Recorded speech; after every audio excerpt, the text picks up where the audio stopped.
Welcome.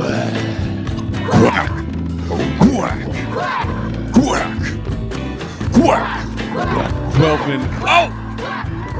I am your host, Adam Tremail. I'm Harris Schroeder. That is right.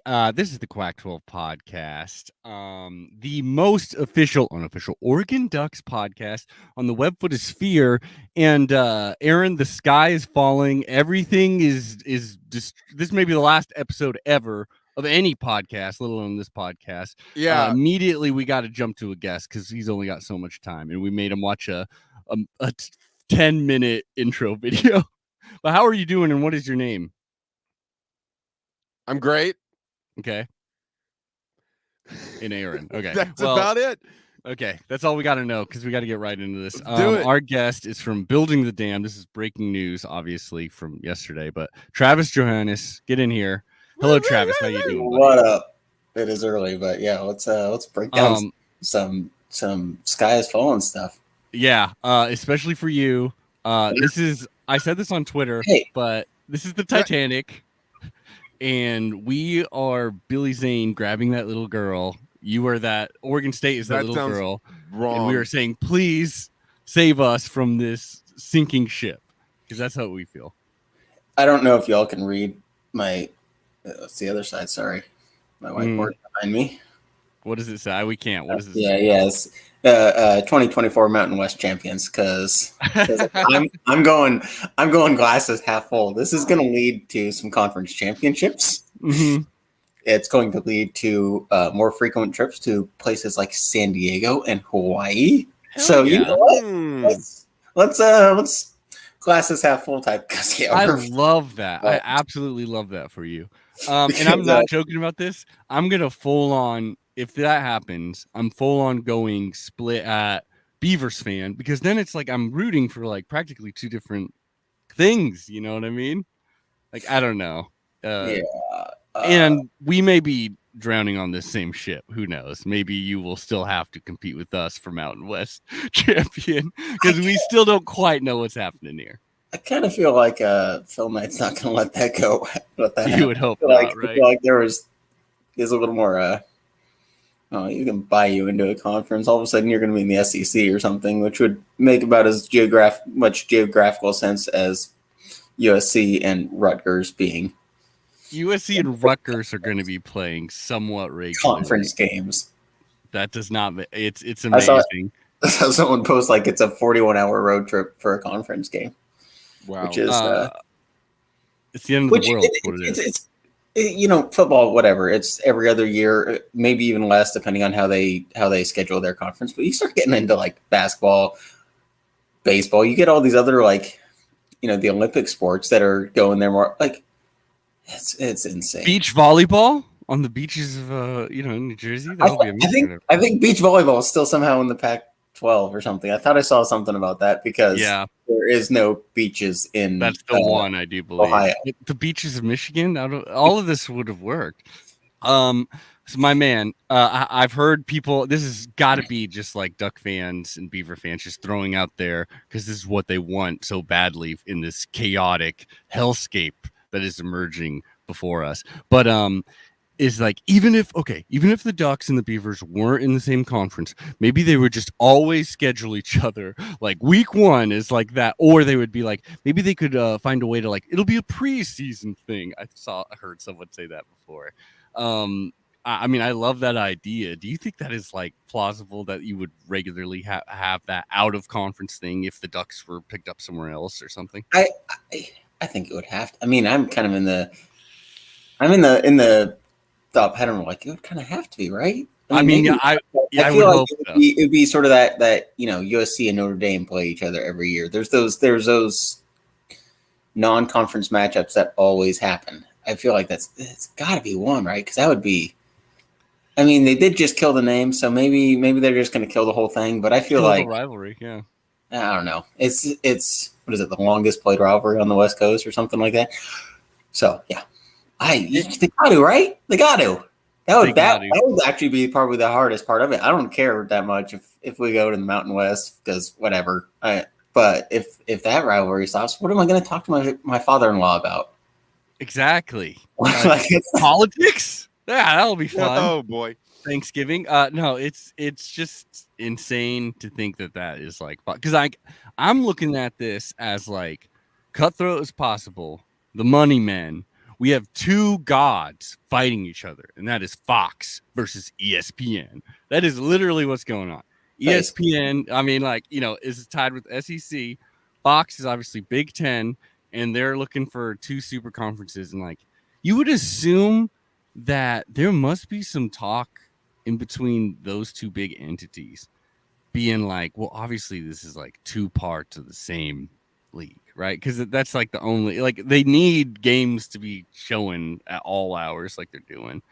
But an Oregon versus Oregon State rivalry may not mean anything to them. So then it would come down to these actual two schools to I would hope so. I would hope so. Yeah. That being said, let's talk about Oregon State in the Mountain West. Does sound fun as hell. And like, I'm actually not that against that idea. I don't know. I'm also very, I don't know, pessimistic is the right word, but a very just kind of, I think, realist Oregon State fan. They're not really ever going to dominate the Pac-12 or anything, but let's have some fun out in the Mountain West. Let's go play San Diego State every year. And badass. And again, like Hawaii's gonna be terrible. You're gonna have so many wins in Hawaii. But and another thing is, it's like, okay, let's say the total thing happens, and like, like Miami and Clemson are going to the SEC, and everyone else is going to Big Ten. It all works out like that. So now there's the two big brand ones, Notre Dame's and Big Ten and shit. That at that point, when you pluck all those really good teams, that Mountain West is like, okay, so is that like the third best conference? I know there's a big gulf, but especially if you start picking off some of the Big 12 teams that don't make the cut, I don't know. Yeah. We got where's Texas Tech gonna go? Where's Utah? What if Utah goes to was a Mountain West school again? Or, that'd be kind of funny. That would be funny as hell. I mean, who knows what's going to happen? Hell, chaos. So what are any other thoughts you got here? We don't want to take you too long. We mainly wanted to show you our super long intro video. That was something. That was a lot. That's good. That's a good thing you're saying. Like, has anyone done a wellness check on Bill Walton? No, man. Bill Walton. I'm just like, I want people to check on Bill Walton's health. Because it seems like almost like the spirit of the West, like John, like, I think Paul Bunyan dies when there's no more westward expansion. It's that's what I was gonna, the people that invest like their whole life into their career or whatever, and then they retire and then they got nothing. That's what's gonna happen for Bill if the Pac-12 dies. Or are we gonna get Bill Walton covering Ohio State versus Maryland in basketball? That's not going to happen, probably. Yeah, that's not fun. Oh God. Anything else to say anything to say to the Beaver fans out there that are just, I don't know what the overall feeling. Probably what you're saying, I would hope, but maybe just some tears. Anything to say to them? Hey, just get ready for some road trips to San Diego. It's going to be fun. San Diego's beautiful. Let's just enjoy it. Let's have some fun. And we don't have to. Have to go to Arizona anymore, I don't think. I don't know. That's a plus. We got to keep that in our back pocket to anyone who's sad. All these guests that we're going to have. Just be like, well, you don't have to play Arizona anymore. You don't have to go to the state of Arizona. Yeah, exactly. And anytime you can cut that out, that's great. Mm-hmm. And so find Travis's work at buildingthedam.com and at Travis Likes Dogs on Twitter. Not only that, but I'm sure you're going to work as a lumberjack. Kind of looks like you're wearing something a lumberjack would wear. No, and I'm assuming you're a lumberjack. That's my beaver shirt. Look at that. That is epic. That is Boise State, you better watch out. Beautiful. Yeah, absolutely. They don't have any of that out at do they have Broncos howling at the moon? I don't think so. I don't think so. All right, my friend. Thanks so much for hopping on. Have a good day at work. Yep. Have a good one. Bye. However, our day of work has just begun. Aaron Schroeder. Kind of. Okay. I don't know. You seem pretty laid back. Okay. Now that we had to get right into that guest because Now great we guy. got the Oregon State guy out of the way. Yeah, good riddance. Let's talk shit about Oregon State. Right? Yeah. Okay, because this is how it's gonna be too. Aaron, I know a whole lot of information's coming your way. We'll get to the true introduction of the show, but it's just we got breaking news. Shit's going down, and I think James Cameron's Titanic truly is the best metaphor for this situation we got going. All right, and we need to be thinking, okay, if it's gonna help On us what to get scale, though? okay, let's break it down. College right? football in general is now the Titanic. I mean, a bit, I guess. It's almost like if you're in the think front they're and the back. Okay. Here it is. Yeah. Let me talk to the viewer here really quick. One, Okay. I have no idea what's going on. All I Yes. know is UCLA and USC said they wanted out of the Pac-12. Mm-hmm. So now you brought up Fox and ESPN. Yes. How does their relationship to money tie into the fact that players can now be paid? And is this actually a redirection of redistributing? I'll tell you this. Know. That I'm trying to get a good conspiracy corner going early. Good. So that way we've got something to chew on through the episode. Well, I digress. I don't know anything about what's going on. So let's take a Titanic. breath. I gotta take a breath and really break this down from the beginning here. Okay. So like you said, USC, UCLA, they had out.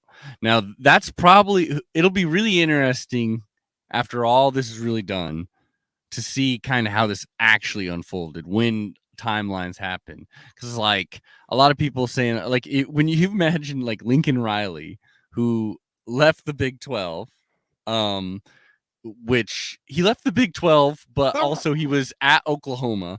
Oklahoma was about to transfer over to the SEC because the Oklahoma-Texas move was the big move that really is the first domino of all of this, right? And so Lincoln Riley, he's over at USC now. That really boosted their brand. Mike Bone doing great things over there. Actually, like he wasn't the best at Colorado, but he was doing great things over there. And then, so Lincoln Riley's over there. I wonder when he found out, first of all, that this is going to happen. He probably didn't know this was going to happen when he took the job, but who knows? I'm excited to see that. But anyways, USC, UCLA. Because even though UCLA is not the best football brand, and football makes the most money, that's the most important, actual sports making product from all these schools. LA is just a giant ass market. We know that, right? Right. Like that is the main thing. And these are huge brands. And UCLA is a, one of, if not probably the best basketball brand. It's certainly on the West Coast, but just like in general. And so by getting those two schools, which are already like money making things, they do make a lot of money, even though their football performances haven't been as good as some of the other schools in the Pac-12. You can tell that the Big Ten is like, we're making the big move. SEC's making big moves. We're trying to be the other mega division. And we're just taking these two because we think these two schools are the best. So now we are officially like, and that's in like, I believe 2024. I definitely should know this, but I'm so frantic right now that I couldn't quite remember. But so now we're the Pac-10 all of a sudden, without the two big, like the big market, the LA market. Does it feel like maybe we're traveling back in time? Well, quacking time, if you will. Yeah. Early 20s. How funny would this be if we're just chilling in a Pac-10? If we're just like, no, this is fine. Everything's just like the meme, and we just chill in the Pac-10. We don't abandon ship like we desperately know we should. And we just hang out and dominate against Washington and Colorado. Hopefully that won't happen. Because I'll tell you this, Aaron. So this is the scary thing that all these teams are facing here. Yeah, I have yet to hear the Titanic moment. Okay. So that's really hitting the iceberg for the conference, the Pac-12. Because now the biggest brands, because you got to look at it as like the biggest markets, the biggest brands, and then like the biggest fan bases. Now, Seattle has the biggest like market. Well, it's all left. money. It's all money. That's all we're freaking thinking about now. Okay? Right, of course. Always. It's America. That's all you think about. Yeah, duh. I mean, yeah, what else could there possibly be? So like Oregon, they are great at football and their brand is strong, but their fan base is not huge when you're looking at the true blue bloods of all of football.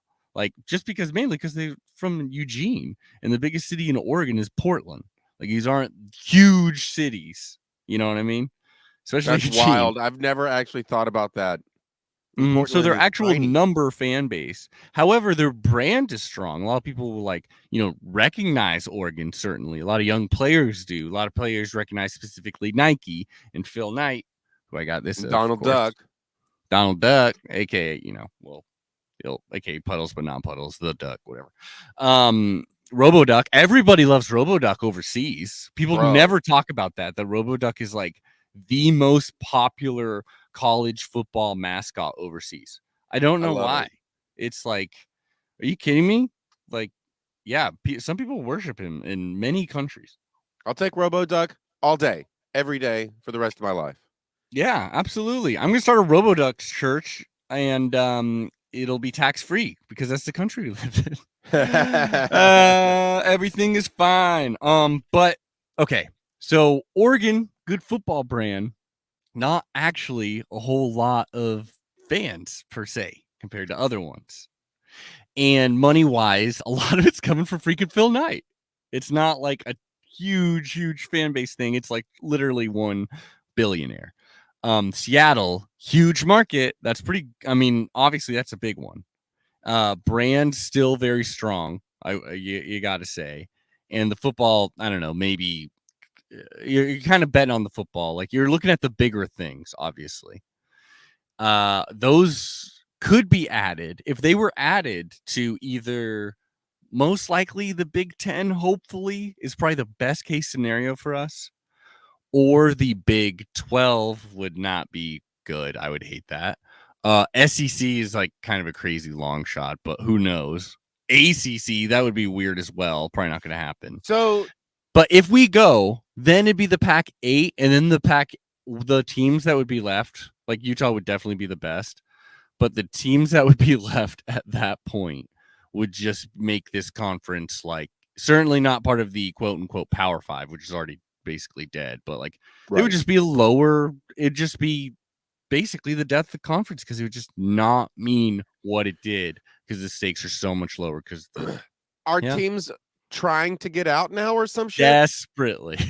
Oh, okay. There has been reports, and there's so much hearsay. It's all rumors. It's kind of awesome. This is exactly where we live, Aaron. Speculation, conspiracy. You can shout out anything. I like the idea that you were working on the conspiracy.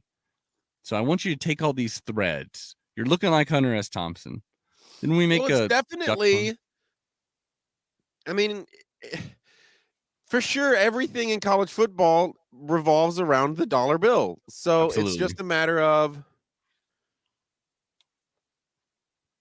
okay, who at UCLA and who at USC decided to pull the plug? And are they also like for sure gone? They're just gone. Oh, they're for sure. It like in the same day. That was the cool thing. Is like there's always been rumors.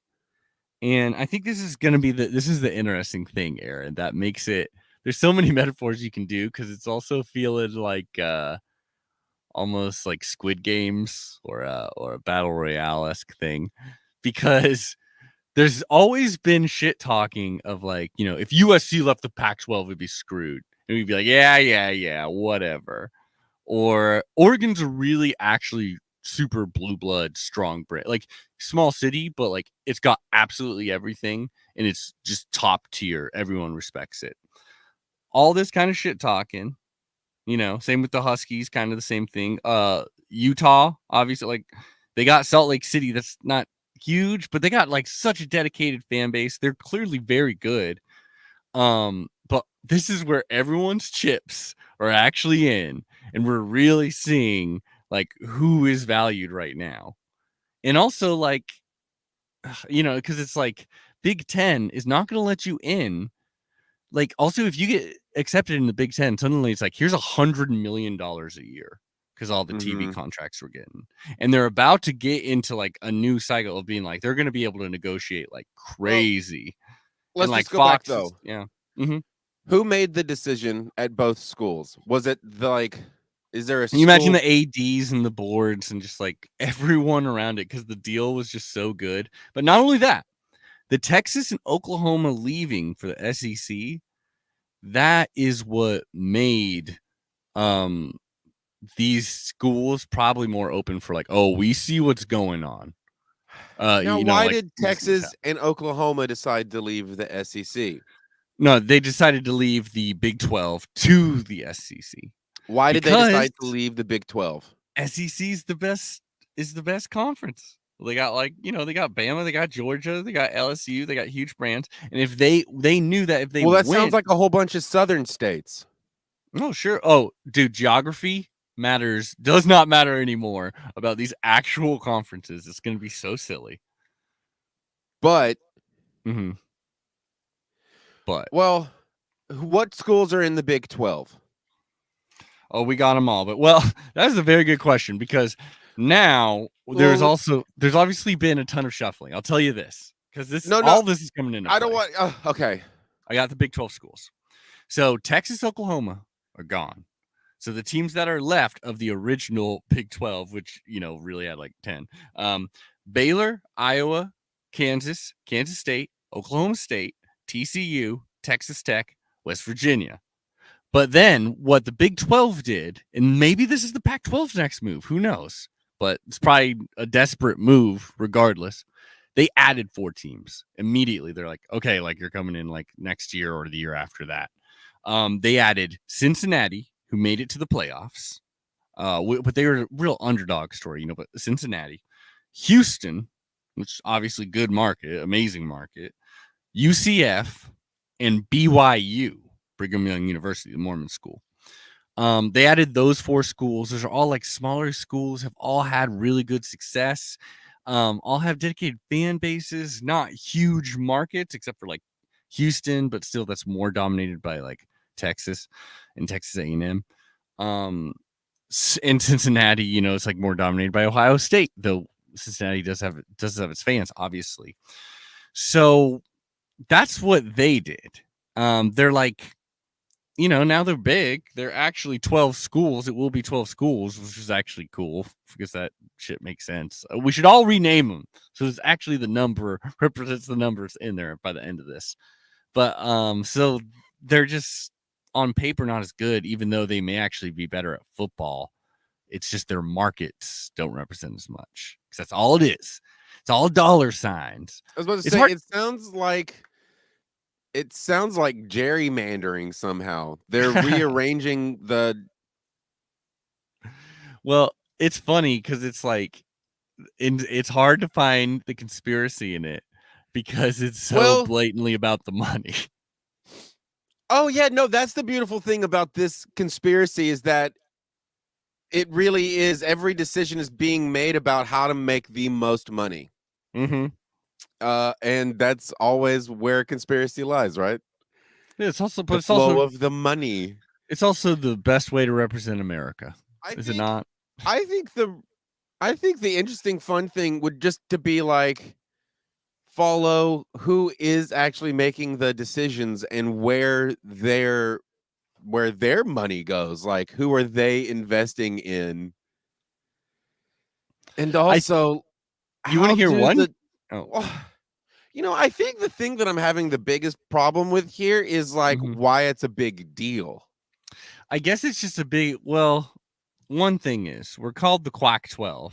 It's already the Quack-10. So that's one thing. We're never changing the name, though. We can get into this a little later. We can hold on to this back pocket. So this is a topic for later because this is going to be going on for a while, folks, this episode. The name change. It's not happening. We're the Quack-12 podcast forever because whatever conference we're in is just going to be the Quack-12, even if there's 18 teams. Well, I do have some ideas that I was going to pitch to you because the first thing I thought when I learned that it might shake up the thing was, oh, good, we finally get to change the name. Oh, how dare you. See, Brooks Durham, who has a great, oh my gosh, such a good photo. I love that classic duck there. It's Fox. They're doing it for the Big Ten. That's the thing. It's like the conspiracy is just like it's Fox and ESPN. Well, we yeah, just gotta pray to Fox that they accept Oregon as a big enough brand and potential. It's consolidation of product. This is what it is. Oh yeah, dude. And I think in the end, the whole thing. You can look at it even further, like the companies that own Fox and the companies that hold on, I guess it's Disney, but they also own ESPN. Wait, I'm confused. ESPN, I believe, is ABC? No, I don't know. CBS. Who knows? We'll figure this shit out. Someone will know. I can tell you this: we got some really good guests popping up here. Friends of the show, different fans from different fan bases. You know what I mean? We're gonna have a good time with that, including coming up here is one of our faves, James. Oh, Voss. It is owned by the Disney. Yeah, ESPN is owned by Disney. There we go. Sorry. Yeah, and Fox is owned by Disney. Am I right? I don't know. So we are living in the land. Yeah, Fox is owned by Disney because like the Simpsons are on like Disney Plus now and shit like that. And Disney owns like Alien, which is very funny to me. Because they own 20th Century Fox. I don't know if it's I'm sure it's the same thing. Sometimes you just need to diversify your portfolio. And so if Disney is able to make it look better by having ESPN get better ratings by breaking up the teams and Fox getting better ratings by breaking up the teams. Oh, exactly. That's it. Because as an investor in Disney, I getting to go to the shareholders meetings every quarter. I'm proud to say that we have dissolved college football. I got a huge question for James when he hops on here. Oh, sick. Here's a conspiracy. Okay, so we're talking about this is Disney versus Disney, possibly. Someone in the comments of anything that we're on, let us know if this is not just Disney versus Disney. I'm pretty sure it is. Which is the most 2022 thing that we're talking about this, and they're both owned by probably the same company. The media rights is what we're really talking about here, which is the money of college football. Okay, we're talking about Disney versus Disney, and look at our fucking mascot, man. And we haven't really paid all that much for the use of that, basically, like at all. We are kind of pivoting away from it because we don't have the old school one. We more have the one that's like the profile of the duck, which I'm not as big of a fan of. Obviously our mascot is just Donald Duck, y'all. Here's the thing. It's the duck. Mm-hmm. Again, is that hurting us or helping us? It's hard to create a conspiracy when it's so blatantly out there. As I've said before, we are the bad guys. Mm-hmm. We have to realize we are Darth Vader. And I use Darth Vader as a reference because also owned by Disney. And as a shareholder, Aaron, if we were the bad guys, wouldn't we be the ones who were taken away from the Pac-12 and destroyed the Pac-12? But it wasn't. It was USC and UCLA. No, it doesn't work like that. The best bad guy is the bad guy you want to like.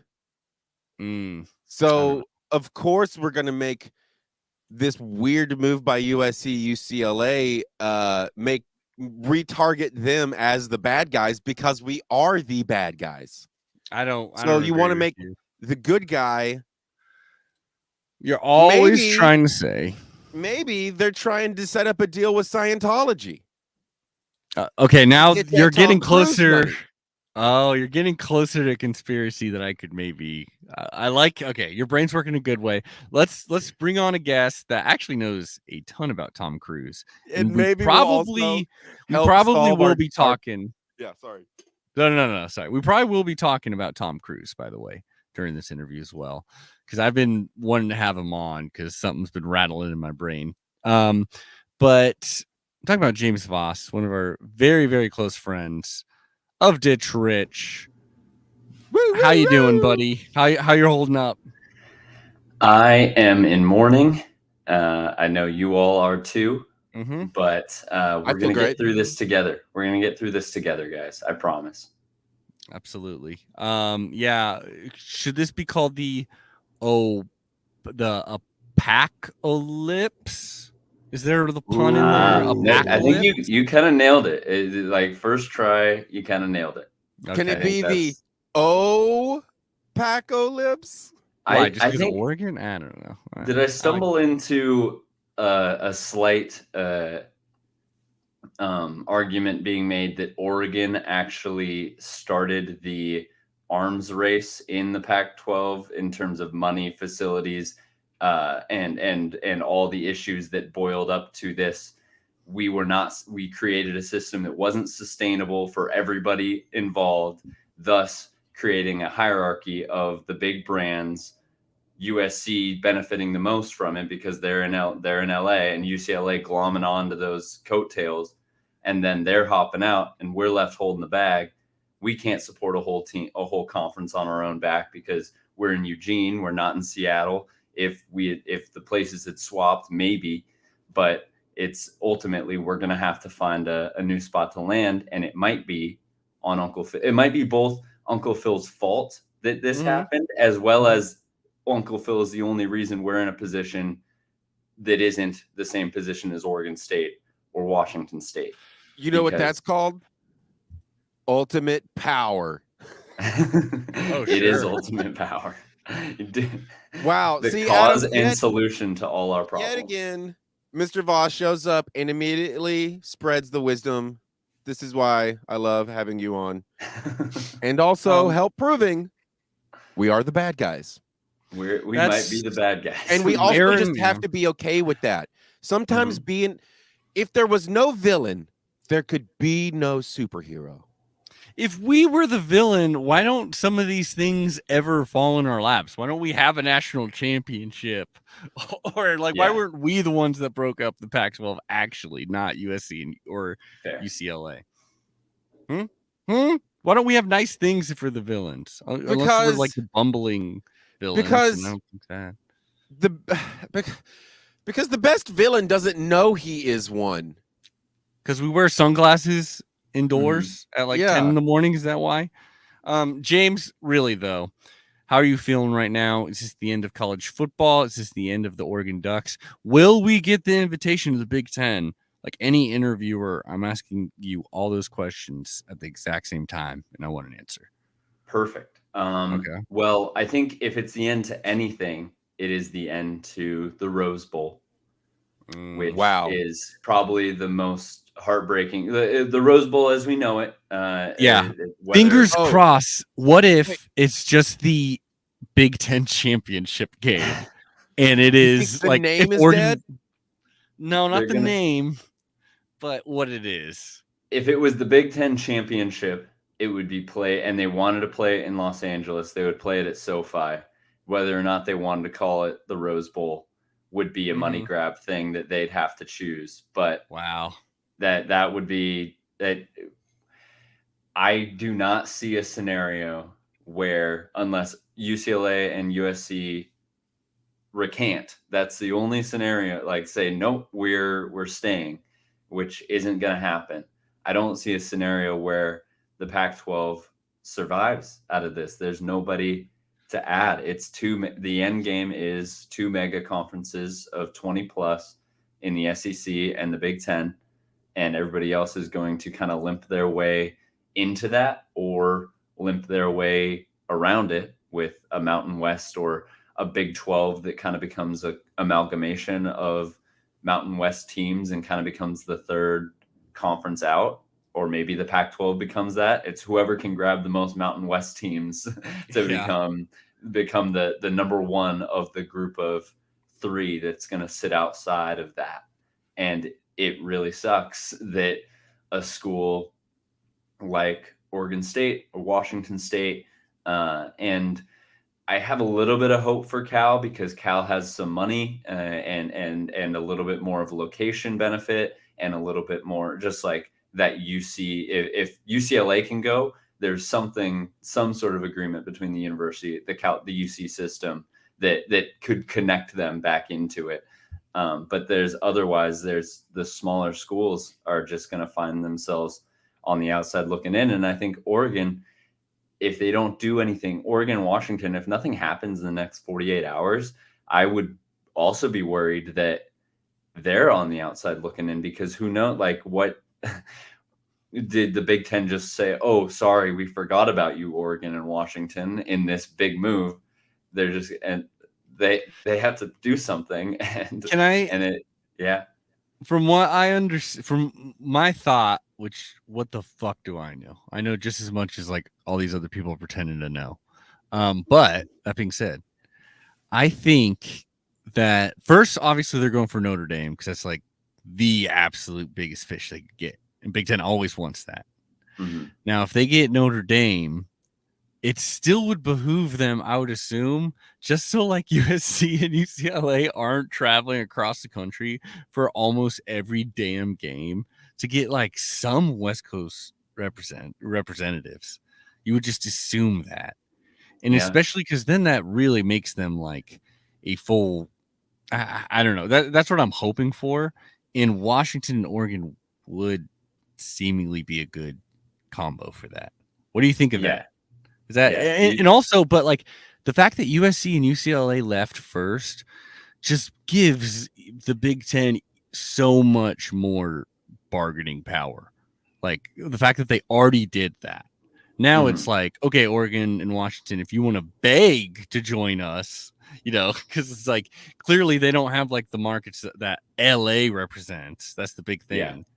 And like not bringing in the amount of money that like a lot of the bigger ones, you know, more than fucking like Rutgers will bring in or whatever. But like, I don't know. That's my thoughts right now. I think it's fair because there's no, like, I could imagine a scenario where they've been talking about this for months with the Big Ten, as reported USC and UCLA has. They've been researching it, looking into it, looking at the TV revenue projections and everything. And I've heard talk that in terms of what the Big Ten has to deliver to Fox and other TV networks, like they are going to need 9 games a week, which would imagine 18 to 20, because multiple teams are going to have a bye on any given week. So like they would have to add 2, maybe more teams. And I don't know, maybe the Big Ten came to all 4 schools or even more and said, hey, we want you to join the Big Ten. And a couple of people, Oregon and Washington, maybe resisted. And then Big Ten was like, hey, we're hearing a lot better news from USC and UCLA. If we grab them, we kind of force everybody else's hand. Yeah. And like you said, it kind of gives them more bargaining power to grab and sort of round out. Because right now you've seen that map on Twitter of like what the Big Ten like layout looks like, of Maryland and Rutgers was even like kind of obnoxious when they first added them, but now they look like they're part of the layout. And then you see just USC and UCLA on the whole other end of the country. And yeah, it would round it out, but it would be so disappointing. I'm just so sad for losing the Pac-12. We had a silly, stupid little thing going that somehow got called Power 5 for so long.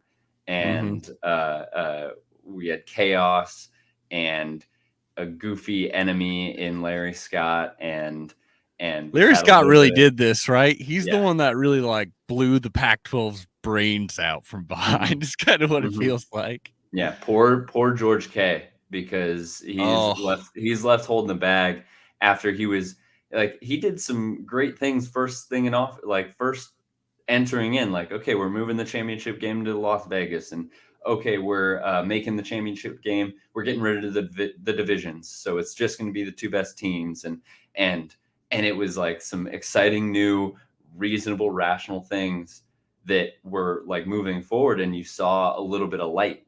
But the TV numbers that were just baked into with Larry Scott, it's not going to deliver, and we don't have the full, and we don't really have the markets. We have LA, the Bay Area, and Seattle, and then you can grab a little bit of Portland, but those aren't all top markets the way Big Ten has New Jersey, New York. They have Maryland, DC, now LA, and a whole host of like Michigan has 60,000 undergraduates a year. You taught, and that's 3 times the size of the University of Oregon. You churn out those willing and loyal alum every single year. You're going to find yourself with a bigger and bigger pool to grab from in terms of money and TV and location. And that's hard, really hard to compete with. Do you want to have a little fun exercise here? Let's try to answer this question here. What the fuck does George Kliavkoff do now? Because like, you're still the captain of this ship. It's hit the iceberg, and like people are abandoning ship, but you still got to figure out what to do. He's still going down with it. Yeah. Now, I feel like the obvious answer is like, you got to add some teams, I guess, even though that is the last ditch desperate move, especially after Big 12 got like, obviously handful of really good ones.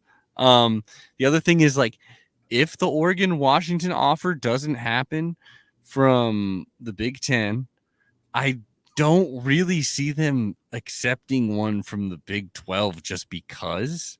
Yeah. And, I doubt, let's say the SEC doesn't and the ACC doesn't, or we don't accept one from the ACC, obviously. Not that I'm hearing anything like that, but that would still be a Pac-10, Oregon, Washington, Utah, Arizona State. Those are still like some big markets and stuff like that. And you just got a Pac-10 and you're just pretending as if it's like, okay, let's roll with this. That seems like what I would do. It's just roll with it. Go with the Pac-10-ness until it dies, I guess. Yeah, I think. Yeah. Go for it. No. What would you do, James? If you're if I'm George K, I am looking like don't think of actual just think of infrastructure. Don't Big Ten didn't grab UCLA because they're just world-endingly great at football. USC even. USC and UCLA combined for one Pac-12 championship in the 12-team era. Total. So they grabbed them because of the infrastructure and because of Los Angeles. So think that way. So go grab UNLV, grab Las Vegas, go grab and add Nevada, Reno, just to round out, give them a rival, and then go grab Fresno State and another NorCal team. If you wanna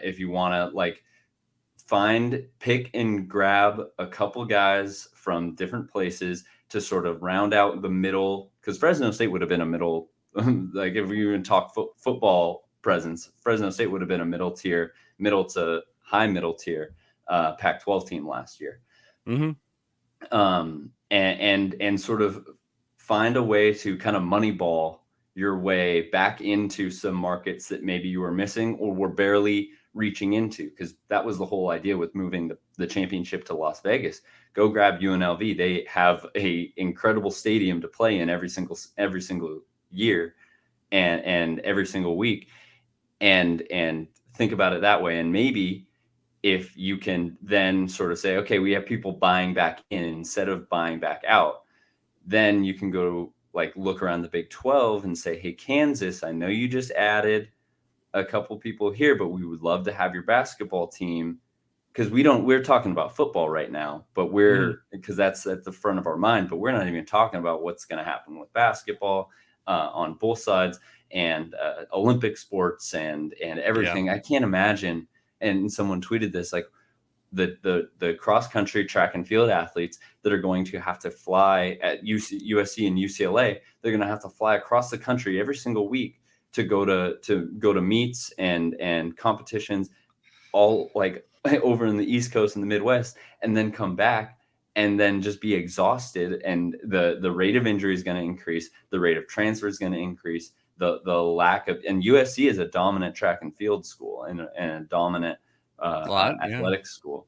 And I think one thing, if you don't mind, it's like one thing that's very clear about all this, because like exactly like you're being like, yeah, let's go for the markets, and that is, I think, so smart. And like maybe even be like, no, Houston, I know you just signed something, but let's talk real quick. And I think that would be a very smart move, and like really going for being like, let's be the third best conference then, because it's like going to be a lot easier to possibly do that. But also I think just the fact that you cannot realistically be like, oh, and like this school is a really good at football. It doesn't have a big market or anything, but really good academically. Like the fact that that's not like crossing your mind when you're talking about this, because you're being realistic, also goes to show you how far removed we are, that these are like, oh no, this isn't pro. No, this is some amateur college. Like it's just like so crazy. Aaron, I know you don't have a grasp on a whole lot of this, but let's say you are George K.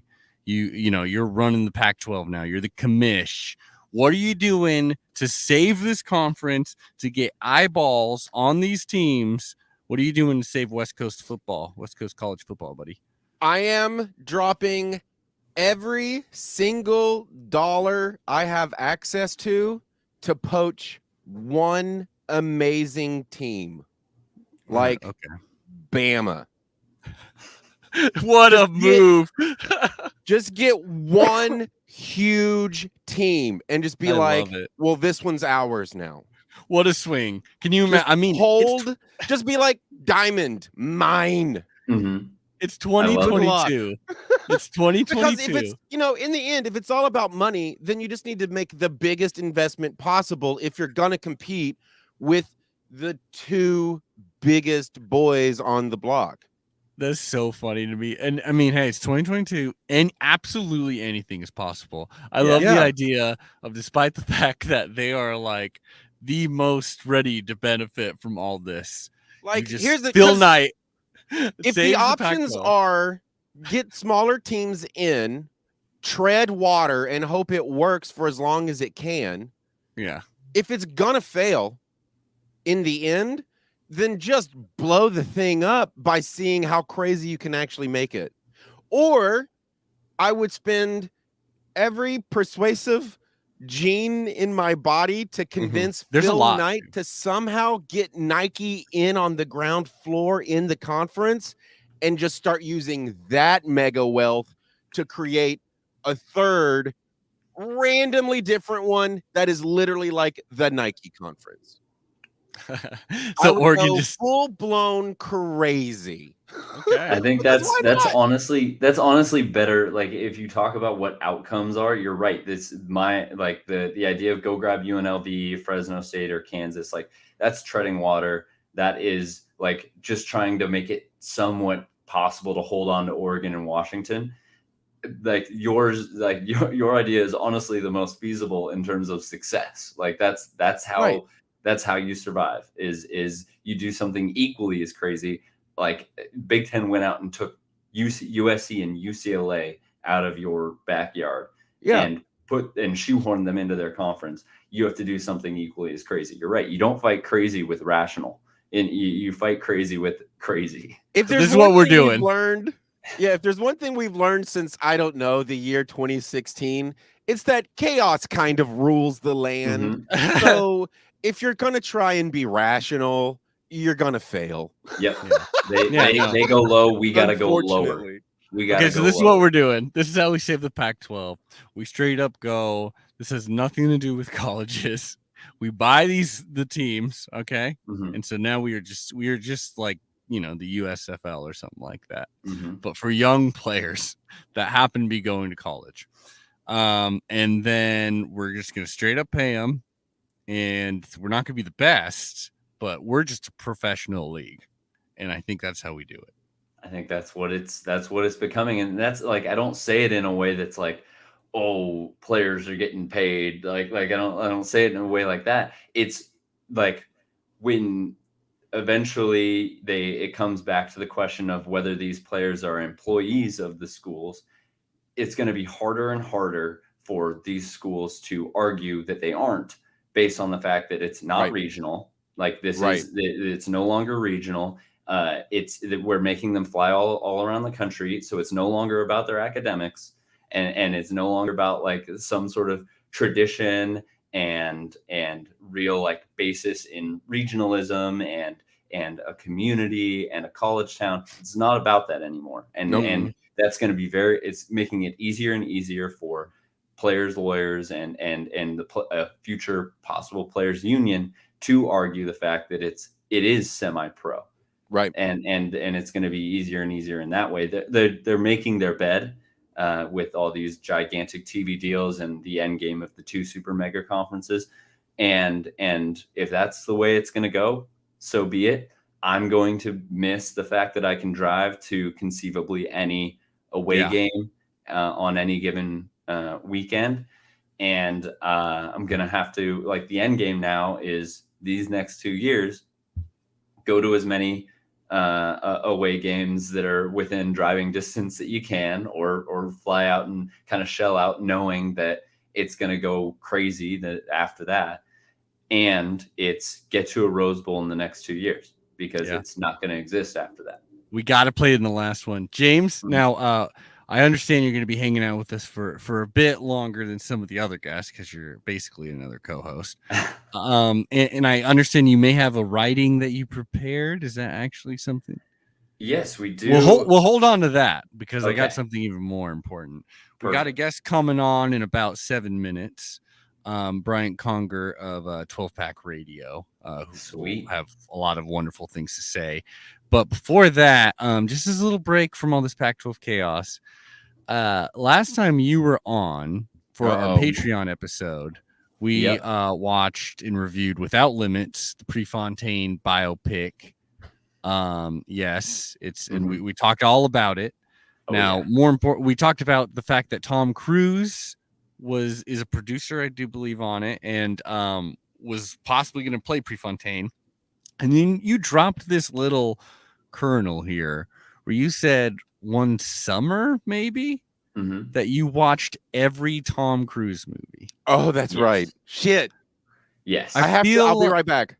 Damn. Yeah. Okay. Enjoy this. Okay. I really wish I could hear this. This is kind of, I'm surprised. You'll tune in later, I'm sure. Perfect. But I guess look at his place though. Doesn't he look like he's like a secret bomber or something like that? I mean, it looks a lot like the best movie of 2022 in there. It looks like the inside of an F-18. Oh, so you've obviously seen Top Gun too, right? I've seen it 3 times so far. So I'll admit to see it again. Wow, I'll admit something. I feel free to roast me here, watchers, but I have not seen the original Top Gun. I feel like I've seen it because it's so referenced and shit. But I've not seen the original. I've heard amazing things about the sequel though.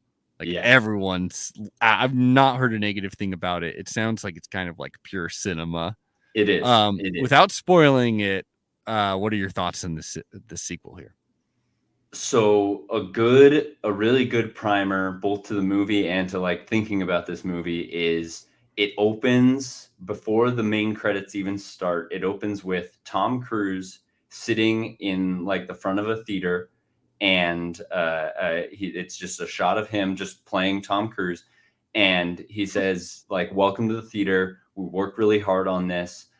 We know it's been a long time since you've been back. We really want you to. We're really excited that you've come here and like are going to see it in person in a theater, and we made it for you."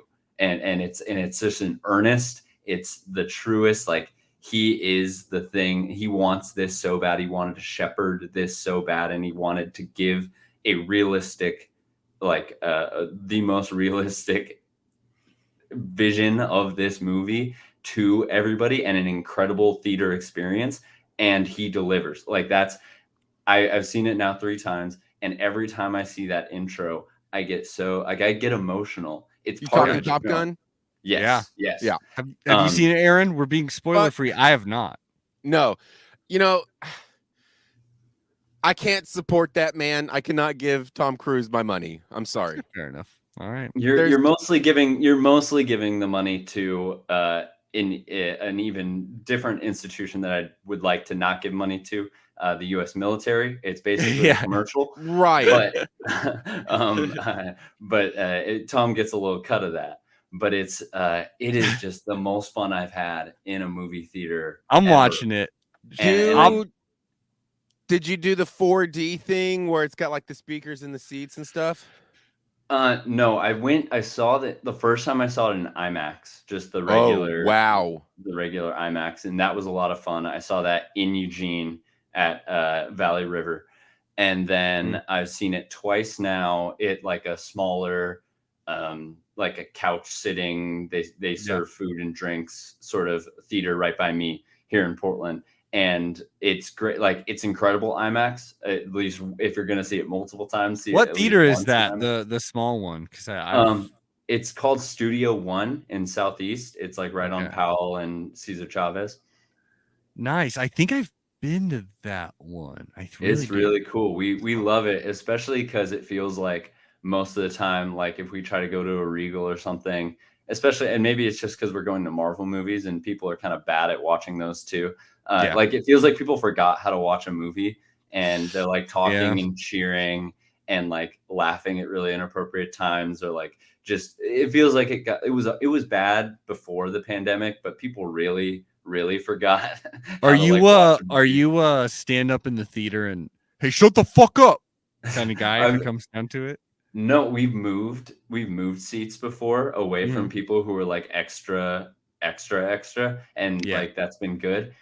And eventually we, even in the Studio One, like just, it was, you can like laugh and everything, but it was like comments or just straight up repeating what was said. There's a scene, this isn't a spoiler, but they show like a picture of Miles Teller, who plays Goose's son. And it like, it's like they show the picture and they show a picture of Goose, and then like the next line, or like someone repeated, like just whispered to the person next to them, that's Goose's son. And then like the next line was like, we know that's Goose's son. And like it was so loud. That's like I was telling you that they just confirmed that is Goose's son. It's like everyone knew that from the fucking trailer. Come on. I've never seen the first one and I knew that.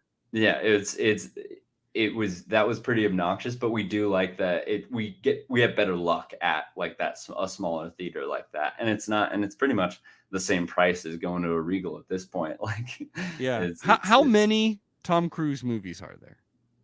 Oh, now how many have you seen? Do you know? I think when I first like went on that excursion, it was like in between my sophomore and junior year of high school.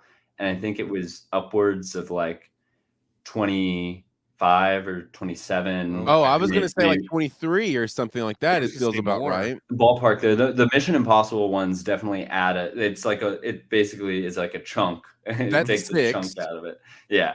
At that point, it was like, I think Rogue Nation had like just come out, or maybe it was even just Ghost Protocol. So just 4 at that point. But it felt like a different chunk of watching those movies. But it now he has like 3 Jack Reachers, and I think just 2 Jack Reachers, and then the Mummy one. The Mummy, however, at least 69. At least 69. He's at least 69. Somebody was counting them, hit 69, and went, that's good enough. Let's just keep that. There's like 2 more. I don't have time to count them. Let's stop at 69. But yeah, it's goes from the big ones that he headlines to like little bit parts. Like he's in a movie Taps. Did you ever see the movie Taps? Oh, no, it's a very good movie. I forget who all is in it, but it's like about a military school, and he plays a very small bit part. And he's also in The Outsiders, Patrick Swayze. Oh yeah, right. Macchio. I know him. And so there's ones people where also I feel like forget Legend and just the stuff where he was first really starting to get in. Legend is the one when anybody asks me like what's his worst one, I say Legend. But mostly because I think that was the one that I like. I just, my eyes had glazed over from watching so many Tom Cruise movies, and then I was like trying to like stay engaged It in this also, one. And yeah, it also is like hard just to see him in that movie. yeah. It's like I would just see it be anyone else but Tom Cruise. He sticks out like a sore thumb in like all the fantasy and the elves and the devils and whatnot. But Tim Curry's in that, yeah. Tim Curry's in it, and he's a bright spot, and just like he's a bright spot in everything that Tim Curry did. Nice. All right, everybody. We're gonna break up this really important talk to bring in a really important guest, another fan favorite, one of the best podcasters in all of this soon to be dead conference. Yeah, Bryant Conger of 12 Pack Radio. How you doing, buddy? I wanted to make a Bloody Mary, but I was too I was too irresponsible last night to pour a new one for this conference. I'm glad to be here. Were you talking Steph Curry in the middle of a Pac-12? No. We're talking about Tom Cruise. Totally worth it. And then Tim Curry in relation to we're talking about Tim. There it is. Yeah, you thought we were talking about sports? We don't do that on this podcast. Tim Curry is the elite Curry. I don't care what people say that are NBA fans. I love Tim Curry. I'm all in. The step aside, boys. This is my only number. The Muppets love it. Let's go. What a terrible day. What a terrible day for America, for the world, really. I mean, the Pac-12 is international, right? We were in China. We were huge in China. What's going on, guys? Nothing much. We're just talking about how the death of this great conference and this great sport really is kind of. How are you feeling, Bryant? Like I guess, is there a little part of you that's excited just because all the news? Because I'm definitely like, it's like watching a building that you desperately like or like need for survival, burn down to the ground. You're like, well, it's kind of entertaining for a bit. Like there's a little bit of you that's like, this is a big fire I'm watching. Is there any part of that? I think there are two things came to mind right away. The first was, well, our numbers are going to go up finally, because there's like 10 Pac-12 fans in the world. So that's exciting. And I guess, when you talk about something burning down, it's more like, your crappy, like the crappy apartment area that I live in burned down, and now I get to, look over there, like my insurance is going to pay for the Big Ten. Isn't that great? Like, I think that went through my mind. I love this conference so much. It's such a stupid conference. Most teams don't really care about football, and that's funny to me. And so, like on my end, I always loved it, and it was always with love and care, where it was like, I really enjoy making fun of Colorado fans. It's hysterical. They hired Carl Durrell. Like they've just been treading water poorly for the last like 6 years, but it's more with the, like, you can do it, buddy. Like, come on up. Like, reaching out your hand and trying to pull them up while they're flailing around swimming. It's a bummer because I think a lot of the jokes that we have in the conference, right? It takes a long time to get a feel for these teams. So, whether it's Utah and Kyle Whittingham's Cavs, or, look, like USC still hasn't done anything. And I'm going to really miss that. And I'm really worried actually for some of the teams in the conference, because if you're Washington State and if you're Oregon State, I saw you had an Oregon State guy on here earlier. Yeah, he's fully accepted it. Actually, he's ready for Mountain West glory, which they're going to be pretty badass.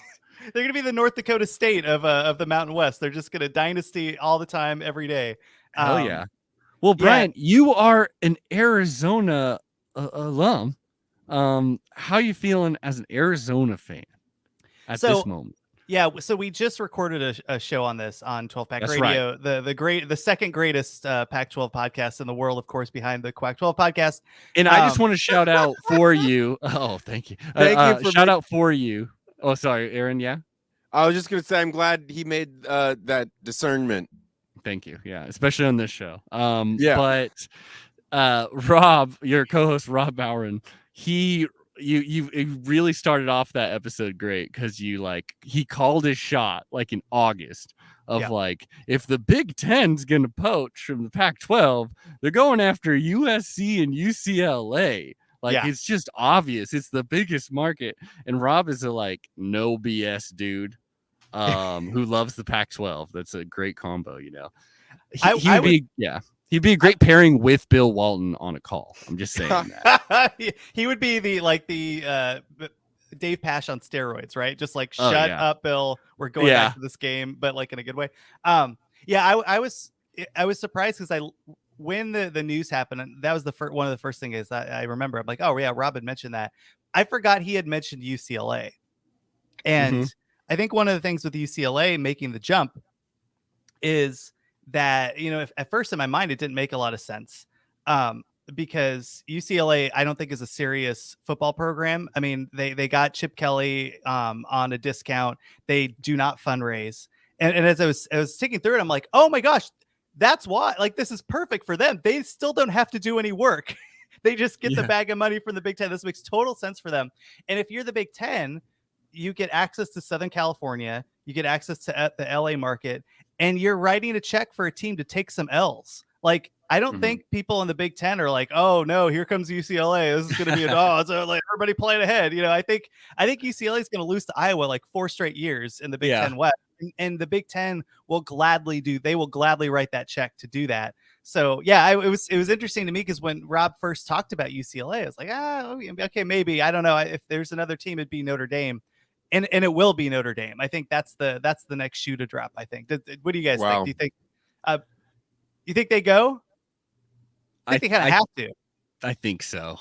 It seems like you just got to see it's in the air. Am I right, James? Or what do you think? Yeah, every year that we've thought, every time that realignment has been up in the air, everyone points at Notre Dame after whatever the first bellwether was, and they have resisted constantly. The pandemic, they even said like, hey, we're just going to do this for this year. Like they made it like very clear. And that if there was ever a time for them to make a jump to a conference, it was after like global chaos. But they have resisted. They love their independence. They love their variety of schedule. They love their NBC TV deal. And they're the only I think they're the only ones that could resist and still like float and live outside of it. I think the thing is they want to find, the Big Ten is chasing after markets, and the only team without a market that is equivalent to having a market is Notre Dame because of that global national fan base that seemingly is everywhere in the world, enough so that NBC wants to sign them and give them heaps and heaps of money. But I don't, and I'm not super confident either that I've said this earlier that Oregon and Washington are like obvious grabs for the Big Ten either, because I feel like they would have done that at the same time that USC and UCLA went, because otherwise it's like, oh, sorry, Oregon and Washington, I guess we forgot about you guys. Now you can come aboard and join in. I don't think it's as obvious as maybe some other Oregon and Washington fans would hope and pray that they are also going to get the invite to the Big Ten. And I'm thinking they're still thinking in pairs, even though like divisions are sort of going to become a thing of the past, especially with 22 teams in a conference, and they're just going to play the best 2 teams in their conference title game, and regions doesn't count. So it's not like if you grab Notre Dame, you also have to go grab like make Butler have a football team or something. Like it's really weird that college football is no longer that regional and localized sport in that way. The way that everyone's saying it would be Oregon and Washington, not Oregon and Oregon State, or Washington and Washington State. Let me ask you this. Panel question. Does this breakup actually mean, though, that it could theoretically be easier to get to some form of playoffs for the national championship? Like an expanded playoff? Exactly, yeah. Oh, yeah. I think that's the only and it might be the reason, right? So the panel, the other panel, the playoff panel, was supposed to have made a decision. Yeah, I know. Wait, dumb panel. I mean, like Condoleezza Rice she should join this show just to. We've invited her on, but I have so many questions to ask her.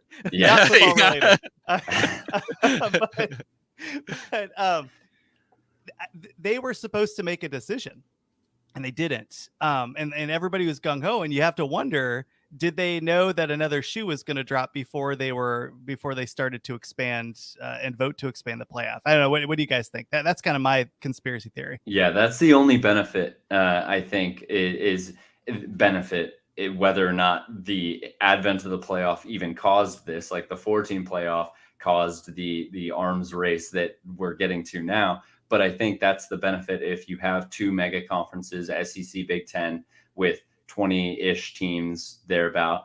You can grab. It's not just five conference champions to like grab from was always super weird. That's not a playoff number. That's not a competition number, and so it feels like you then maybe the conference championship game doesn't mean as much, and it's more about sort of grabbing wild card berths and sort of thinking about how you land in an 8-team or a 16-team playoff. If you're going to be that big in a conference setting, you're going to end up being like the SEC and play like a third of your conference every year. Why are you guys even in a conference together? It's to make the postseason a little more like colorful or broad or more TV deals that I was about to say, think about how many more ad opportunities there will now be. Yep. You can create 16 games that all have an individual sponsor, the Konica Minolta first round play-in game or whatever. And it's going to be a little bit like that. But we had so many ad opportunities with bowl games. They just were completely diluted, and a different sponsor hops in every year now that there's a 14 playoff and a national title game that people are way more focused on. Even the USC and UCLA are going to miss that sweet Pac-12 revenue from our awesome channels, because they're done. I remember watching the first time I watched UFC. It was like it was free. It was on Fox. And the guy comes out and he's wearing Speedos that say Condom Depot on the back. That was the sponsor. And it kind of reminds me of some of the sponsors that these bowl games have got, right? We've had like crypto. There was a juice. There was like some ahi juice. You know, it was a complete pyramid scheme. It's just so ridiculous. But like, you asked about Arizona, and it kind of also reminded me of Washington, because I don't know if you read the Washington statement today.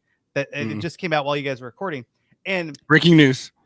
Yeah, breaking news. Yeah, you can physically in your mind see them like working out shirtless, like just lifting weights as they're writing it. They're like, please, for the love of God, like, I'm in shape. I'm a really nice guy.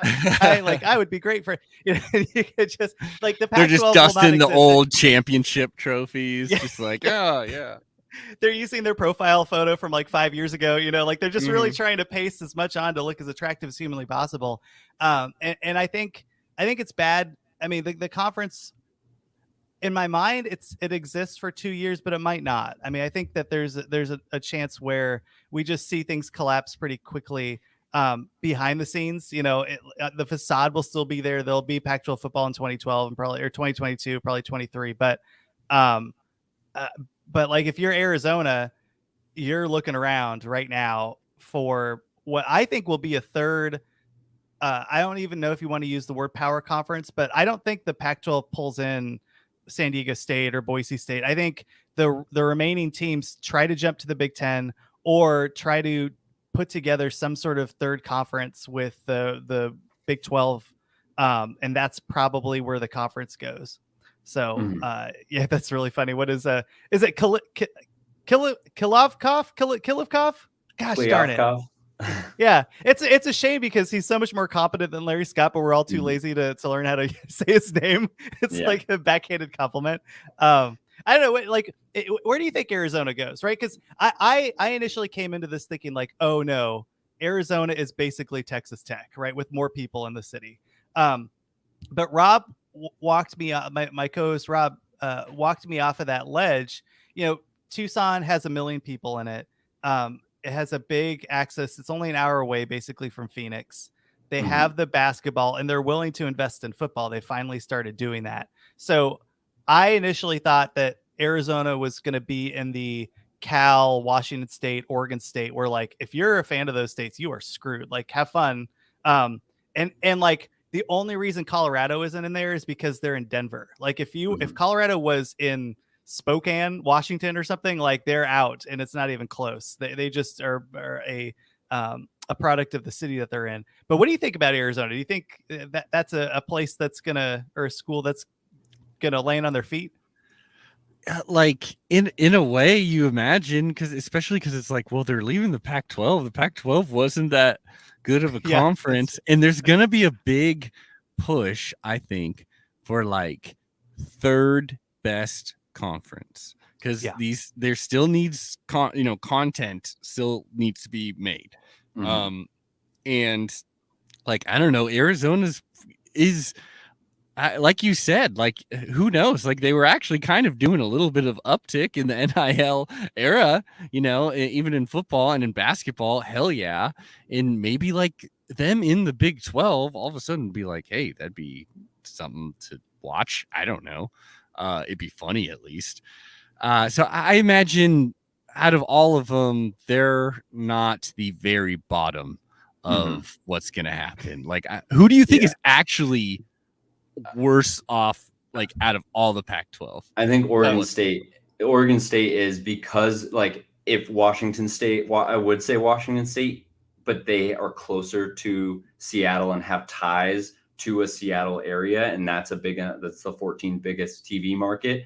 Oregon State, like the next team is in Eugene, which isn't Portland, and it isn't like they literally have half a football stadium right now. They needed nothing to happen over the next 2 years as they rebuild and downsize the stadium and like make it a more exciting place. It sounds like it's going to even be a really nice remodel, but they needed nothing to happen in that meantime. And this was the exact opposite of nothing happening.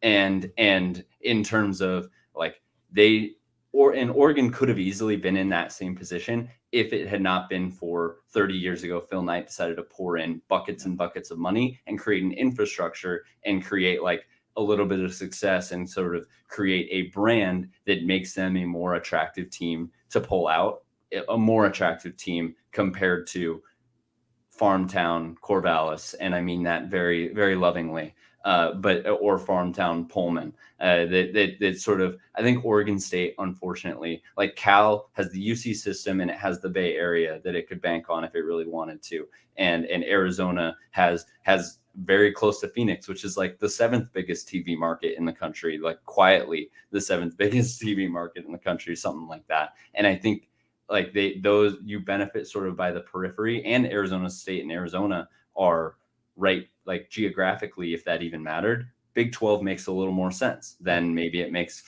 sense for Washington State. Apparently that doesn't matter anymore, but no, it doesn't. No. I would also add that Washington State has a history of competent AD work, right? And fundraising, right? You can say what you want. You can say a lot about Mike Leach. You can say a lot about Rolovich. But those were like, I would say inspired hires, right? Like they went out and tried to find somebody that can fit with the school. They know who they are. The hire that they made for the basketball coach was a good hire. Oregon State, on the other hand, like they kind of lucked out with John. It was a great hire. Jonathan Smith is a great coach.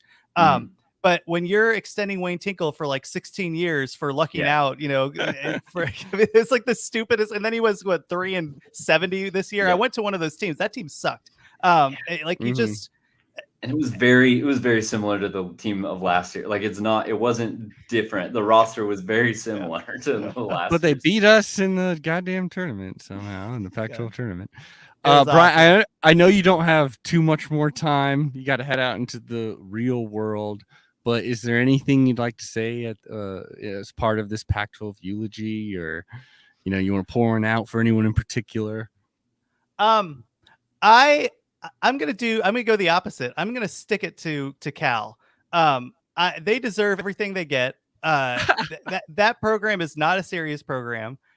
The basketball team is a disaster. They don't raise money, and I get it, right? They want to be an athletic or a scholarship institution. It's one of the best colleges in the world, one of the best public colleges in the world, and I get it. They want to do that and not care about sports. Well, that's great. like there are consequences to making that decision, and this is that consequence. Like if they get bailed out, it will be because they're in the Bay Area, like you mentioned. But like it's not their fault that they built their stadium on one of the largest fault lines in the world. Like that was, happy accidents. Yeah, exactly. Yep. You are such a professional podcaster. How did you know that our next guest, who's coming on in 10 minutes, is Rob Wong, the Cal Golden Bear podcaster and fan? You're just such a pro, Brian. It's amazing. Gotta do your research before you go on. No, I enjoy listening. I will enjoy.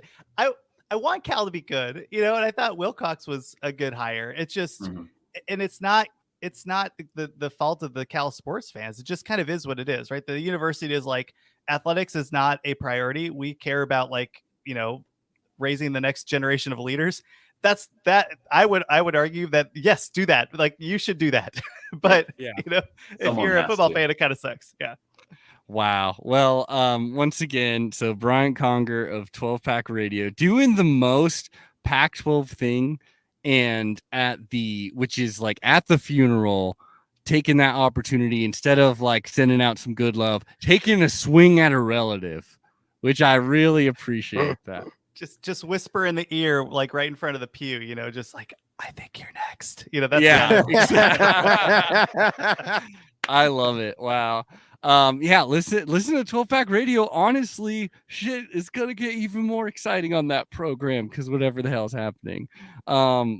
Is there? I mean, I'm sure that the potential for a rename or something is something that'll be talked on your podcast. So just go over there, listen to them. It's a great podcast, has been for years. Subscribe to them, give them 5 stars in Apple Podcasts, do it all. Nice talking to you, Brian. Anything else you want to plug or anything before you head out? No. Thanks, guys. Thanks for joining on. I guess the last thing. So there will be a season this year. So we're going through every team's positions. Like we just did quarterbacks, running backs. We're doing wide receivers. So we continue to go throughout the off season, and we pull a lot of stuff from what you guys are doing with your previews. So keep them coming because nobody knows offensive linemen better than Hythloday. So that's my blind spot. Yeah. So I just pull whatever he says. I'm like, yeah, that's probably right. So yeah, that's the show too. Yeah, I know the feeling. Thanks a lot, Brian. Love talking to you, baby. You got it. Take care, guys. Bye. All right. That was a lot of fun. So Tom Cruise. Well, hold on. I was before there's plenty of time. James, how much longer you got with us, first of all? I got about 10 minutes, probably. Okay, well then we got to get to your piece before anything. We got to get to, I believe you've written something for the funeral potty. Yes, I have. This is an obituary. Okay. Oh, it's not a you googly? And not a you googly. No, a little less romantic, but just as biting, I think. Okay. The Pac-12 Conference, born the Pacific Coast Conference, passed away June 30th, 2022, somewhere between Westwood and University Park in Los Angeles. The Pac was born right along the Best Coast, December 2nd, 1915, to its charter universities of Washington, Oregon Agricultural College, and the University of California. It added private colleges soon after, the likes of Stanford and Southern Cal, and it also found non-coastal members in Montana and Idaho. Over the years, it grew and shrunk into 8, then 10, then 12, down into the desert and reaching high into the mountains, even once having aspired to make everything bigger by adding the likes of Texas to its ranks. But then some bright, harebrained idea began to travel down the 405 to the 10 and back to the 110. A dream of a super conference, born out of the bleak reality handed to all member schools from the one they call Larry Scott. Brighter pastures, Midwestern ones, ultimately pulled our dear Los Angeles schools away from our Pacific waters, and with that first domino, the Pacific Conference as we knew it was dead.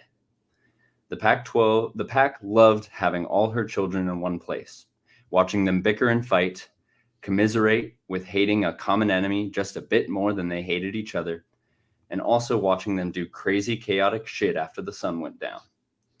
She spoiled her children with a bright, fancy office in San Francisco and TV networks that were showing water polo replays while the entire world of college sports got flipped upside down. The PAC was preceded in death by Jimmy Lake. She is survived by her 10 children, for now, the Ducks and Beavers of Oregon, the Cougs and Huskies of Washington, the Bears and Trees of the Bay, the Devils and Wildcats of Arizona, and the Utes and Buffs of the mountains, along with several dozens of devoted fans that loved this stupid little thing we called a conference for so long, and who also loved being able to drive conceivably to any conference away game if they were so motivated. Those days are over too. A celebration of life will be held all across the West Coast for 2 precious more seasons, maybe. In lieu of flowers, please send Larry Scott hate mail that would make the Zodiac Killer quiver with fear. That was beautiful. Amen. That was absolutely beautiful. Pour one out. That's the equivalent of, so we had Brian Conger at the funeral party, and he was whispering, "You're next to Cal," to, cousin Cal. And this is James going up to the podium and pointing out to our old commish, who for some reason I forgot his name because I hate him so much. Please help me here. Larry Scott. Larry Scott Lawrence. being like, Lawrence "You Scott. did this. You killed them, Lawrence Scott. Mm-hmm. The blood is on your hands." And everyone just like, it's dramatic as hell right now. That was beautiful, James. And you can find more of this kind of beautiful writing on Ditch Rich, the Substack, the wonderful Substack that every Duck fan, every Pac-12 fan should be reading. Now, I know you don't have too much time. We barely scratched the Tom Cruise thing. We're going to have you back on to get more, to really get into the nitty-gritty of that, because we've had 2 episodes where we've talked about it, but the mania behind watching every Tom Cruise movie is something that can really be dived into. Could be a Tom Cruise movie itself, actually. I clearly see a lot of myself in him. Well, you yelled at our intern before we started. You were yelling at him. You're like, "You're not taking this seriously. You're doing something beautiful here." He was very much in the right there. He is the reason. It's true.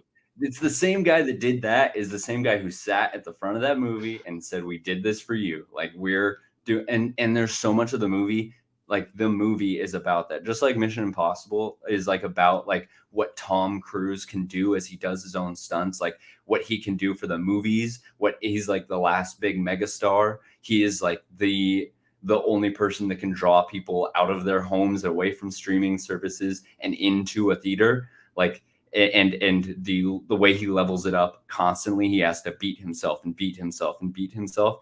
And that's what this movie is about. That's what my life is about. And I say, Ditch Rich is about. It's what Ditch Rich is about. I do have to, however, I have not been as dedicated as Tom Cruise is to his craft. I do have to. After the letter came out, this is just like the whole thing about the letter, and the coaching search is always exhausting, and the way the season ended was so exhausting. The football season ended. I really just like, I needed to take a break from posting 4 or sending out 4 emails or 4 posts every single week. Well, dude, it's so funny how many really prolific writers and people really like on the pulse of college football.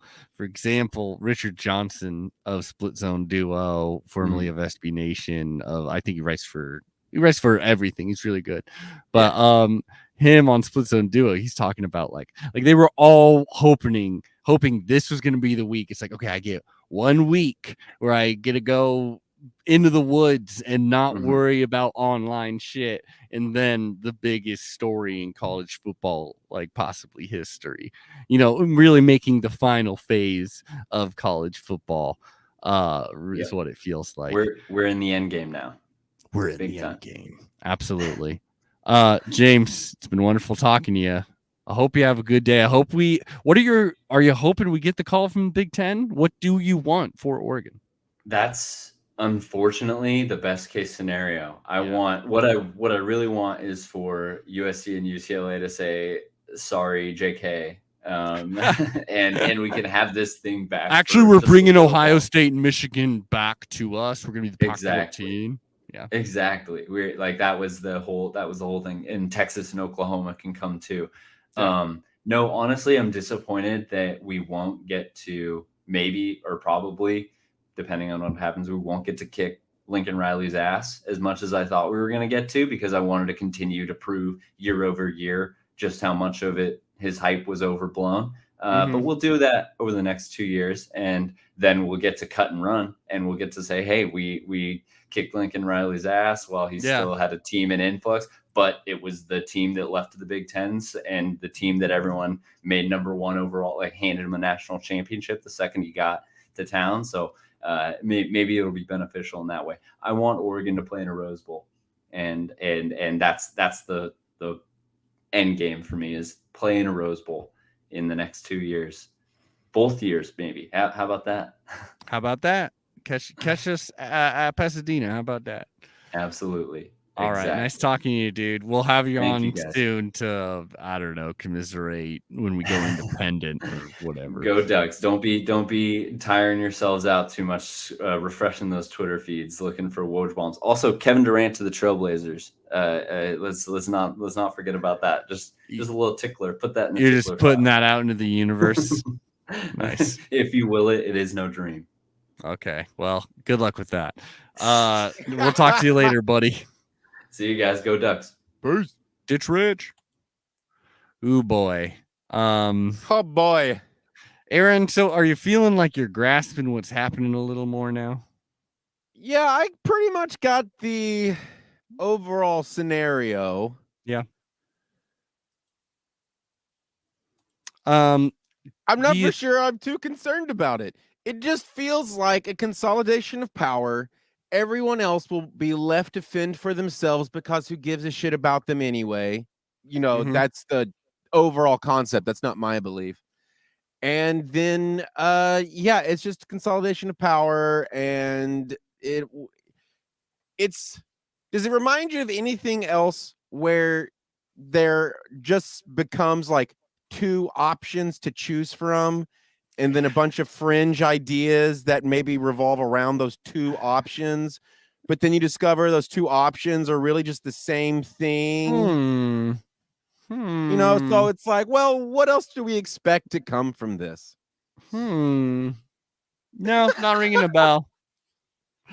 So it's weird, but also I think because I don't have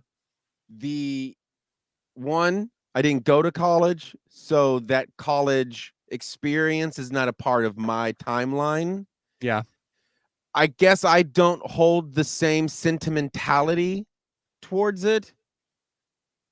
As also, I look at sports more analytically than emotionally. Yeah. So it's well, that's what makes you a good sound engineer. Really. That's what makes you a good sound engineer, though. Yeah. Yeah. Yeah. Meanwhile, I think as long as there's an Oregon Ducks team, everything's fine. We still have a podcast as long as the Oregon Ducks play football. And let's say, like, even so, the best case scenario is entertaining as hell. We can cover that in a little bit. Worst case scenario is still entertaining, at least. Because, like, worst case scenario is like, I don't know, we're fending for our lives in a really weird, shitty, half-assed conference or something like that. Like, we'll still have some fun stuff to cover. I feel like worst case scenario is that there will just be a bunch of football games that we play with no real conclusion. It's just, well, we played some football games and then we didn't. You know what I mean? But I mean, it's also basically what happens every year. Yeah, I suppose. Starting in August or whenever, we'll play some football. But by January, we won't be playing football, and there's really nothing more to it. Because we won't be a part of either super conference, and in their playoffs, like you'll have to be in those two conferences to be in the playoffs. Yeah, so we'll just be fucking around in some made up bowl game, sponsored by himself. Just get rid of the bowl games. Who needs them anymore? We've proven that none of it really matters. So just get rid of football. Well, I was going to say this to a point earlier. It does seem as though, as James was speaking about how the the LA teams are going to be traveling so much, like the track and field thing. Yes, nuts. So because we're figuring out that the people who are deciding this stuff are deciding it because of the money aspect and utilizing humans for athletic prowess to create profit. Yeah. Let's just get rid of the college part of college, pay the athletes $60,000 a year and call it semi-pro. And just remove the college part. There's no more higher education. It's just when you turn 18, you go into this, you do it for 3 years, and then you go and you go into this. We're the West FL is what we are. I love it. Yes, the West FL. Yeah. The Woofle. The Woofle. We could be called, and then the podcast is called the Woofle House. Oh, that's the best idea you've had. No, it's terrible. It's called the Quack-12 no matter what, because whatever conference we're in, that's going to be called the Quack-12 because the Ducks are in it. And it doesn't matter how many teams are in it because, as we know, like Big Ten doesn't have 10 teams. I was Big just about to bring that up. For a long time, didn't have 12 teams. So, whatever. But maybe they're going to change their name to TIN. And then they'll say, because it's a roof over there, it's like their umbrella. I don't think that's gonna happen. I think you've been smoking too much weed. But we got to get to our next guest. Just putting it out there. In a way, he was kind of introduced. His program was by Bryant Conger of 12 Pack Radio not too long ago when he took that shot at Cal. Straight shot. He was straight shot at Cal.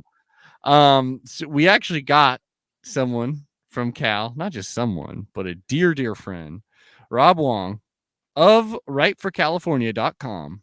You can find him on Twitter at Rob11 Wong, HWANG. Rob, get your ass in here. Whoop. It's a dark day in California. Well, in not LA. Would you agree, Rob? Rob, baby, we can't hear you. We can't hear him. He's in shock. He won't speak. Oh, he left in a hurry. I think he's fixing it out right now. He's well, shit. Maybe that was the prophecy came true and the whisper over the pew has officially happened. Maybe he fell into the fault line. I don't know. Yeah. If he knows StreamYard. I'm sure he'll figure these difficulties out. Cal, he went to Cal. Yeah, dude, maybe at this point we could build a computer. Yeah, while we wait for Rob to figure that out, maybe we can ask said viewers to hit us with some comments, questions. We'll get to them as we can. Yeah, we'll try to answer. We probably won't know the answer. We'll make up some stuff though. Yeah, I love doing that part of it. Yeah, and well, you know what? Let's just take this time to plug our show. We do have a Patreon. If you like what you're hearing, I don't know why you would, because it's pretty bad. But it's amazing. Podcast. I don't know that you know how to sell anything. The Patreon is so much better though. Oh my gosh, it's so much better than this crap.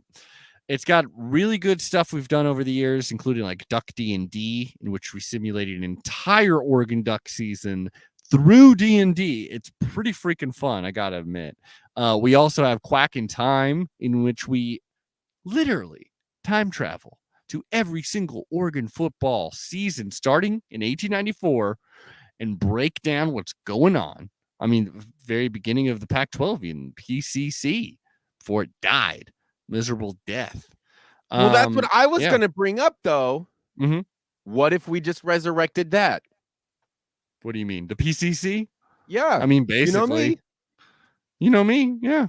I do think it would be fun if the ACC and the Pac-12 or the PCC, whatever you want to call it, combined. They'll be like, oh, you guys are trying to do this whole in the middle of the country thing? Well, we're going to be on the coasts. We're just the coast conference. That's what we should be called. Oh, well, you know what they're going to start calling us then, don't you? What's that? Oh, I got it, bro. What? We lean into it. The new conference is called Coastal Elite Conference, the CEC. Ooh, let's get Robin, see if his mic is working. Hey, buddy. Hey, what's up, boys? do believe I hear you. Yes. If you need me to raise that volume a little bit. There you go. Yeah. That better? That's good. Yeah. I got my morning voice in, so, So I sound and we know you've been crying. I get it. What a 24 hours. Yeah. Actually, not even, right? It's still under 24 hours because then news broke at like 10:30. So we're at 9 a.m. So we're still under a full day worth of cycles on the timeline. But man. Yeah. So I'll tell you this, like we said before, we had a shot fired at Cal. He said, Brian Conger of 12-Pack Radio said, Cal is worse off.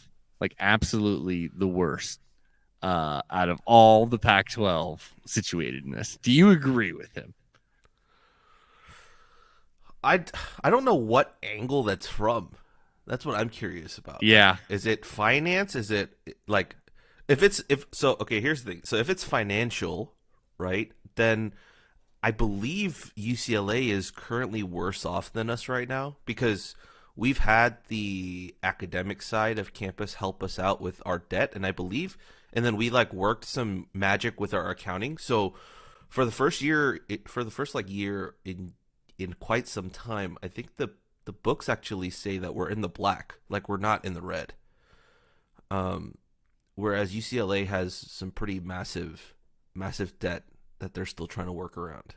So that's like slightly on the upswing. And then if you look at like athletic prowess or whatever that is, like, yeah, sure, football hasn't played up to par. Basketball still made the tournament within the last 5 years, or 6 years, and then all the Olympic sports still are pretty dang amazing. So yeah, I mean, we're not the greatest, but I wouldn't say we're the worst off.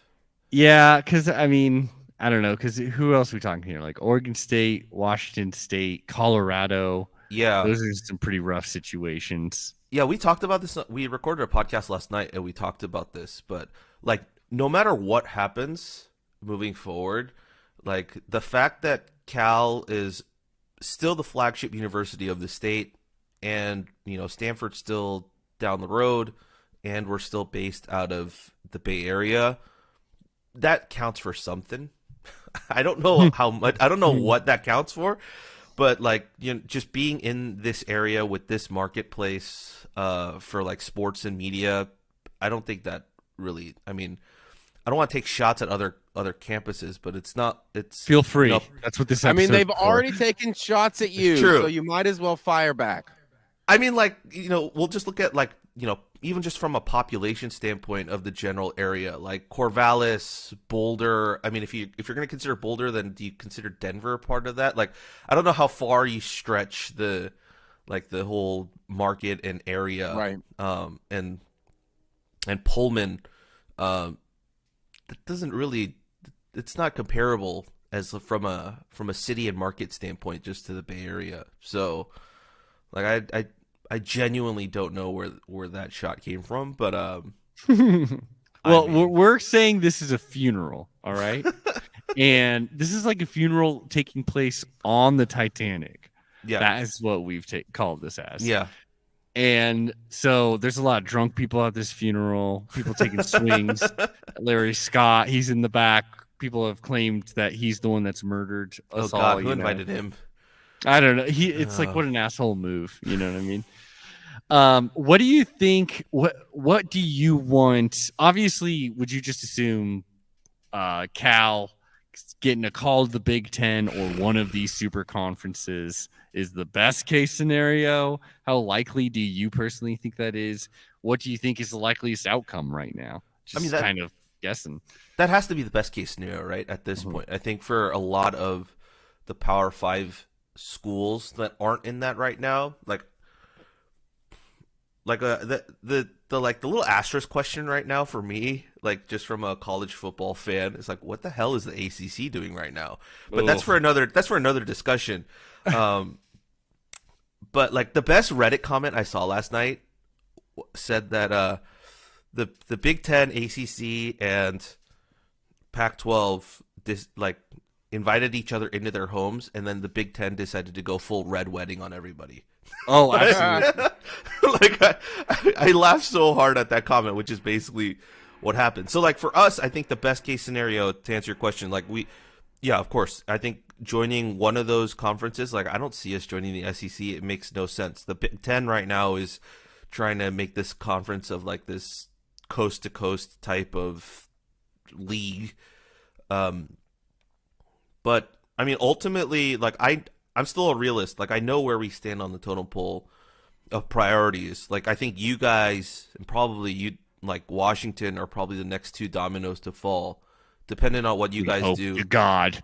Yeah, I think that's like the big decision making like moment is, all right, if you guys jump ship and if UW jump ship and you guys both head to the Big Ten, is there really a point for us to stay here? Like just from it takes these types of moments are the ones where it takes away from the romance of the sport, because you're purely talking about the financial and the cold hard money that's involved.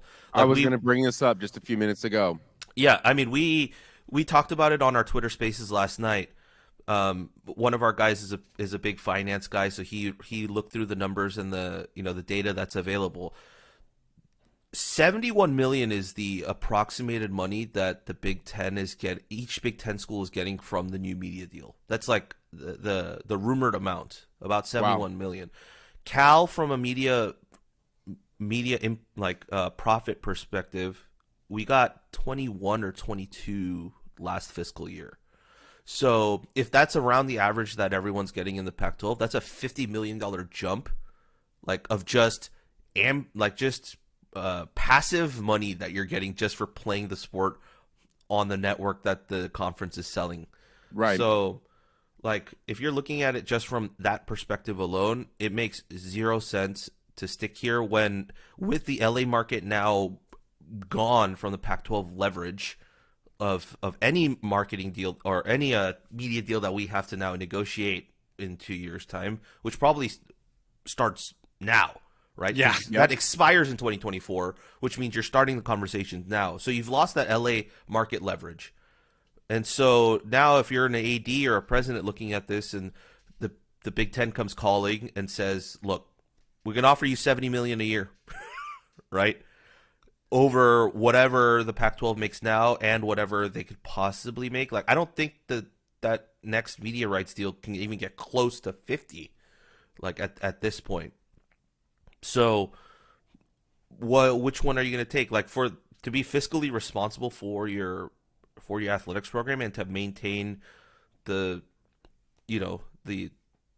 amount of money and spend and what you can reinvest into building your program, like it's the smart move to make, honestly.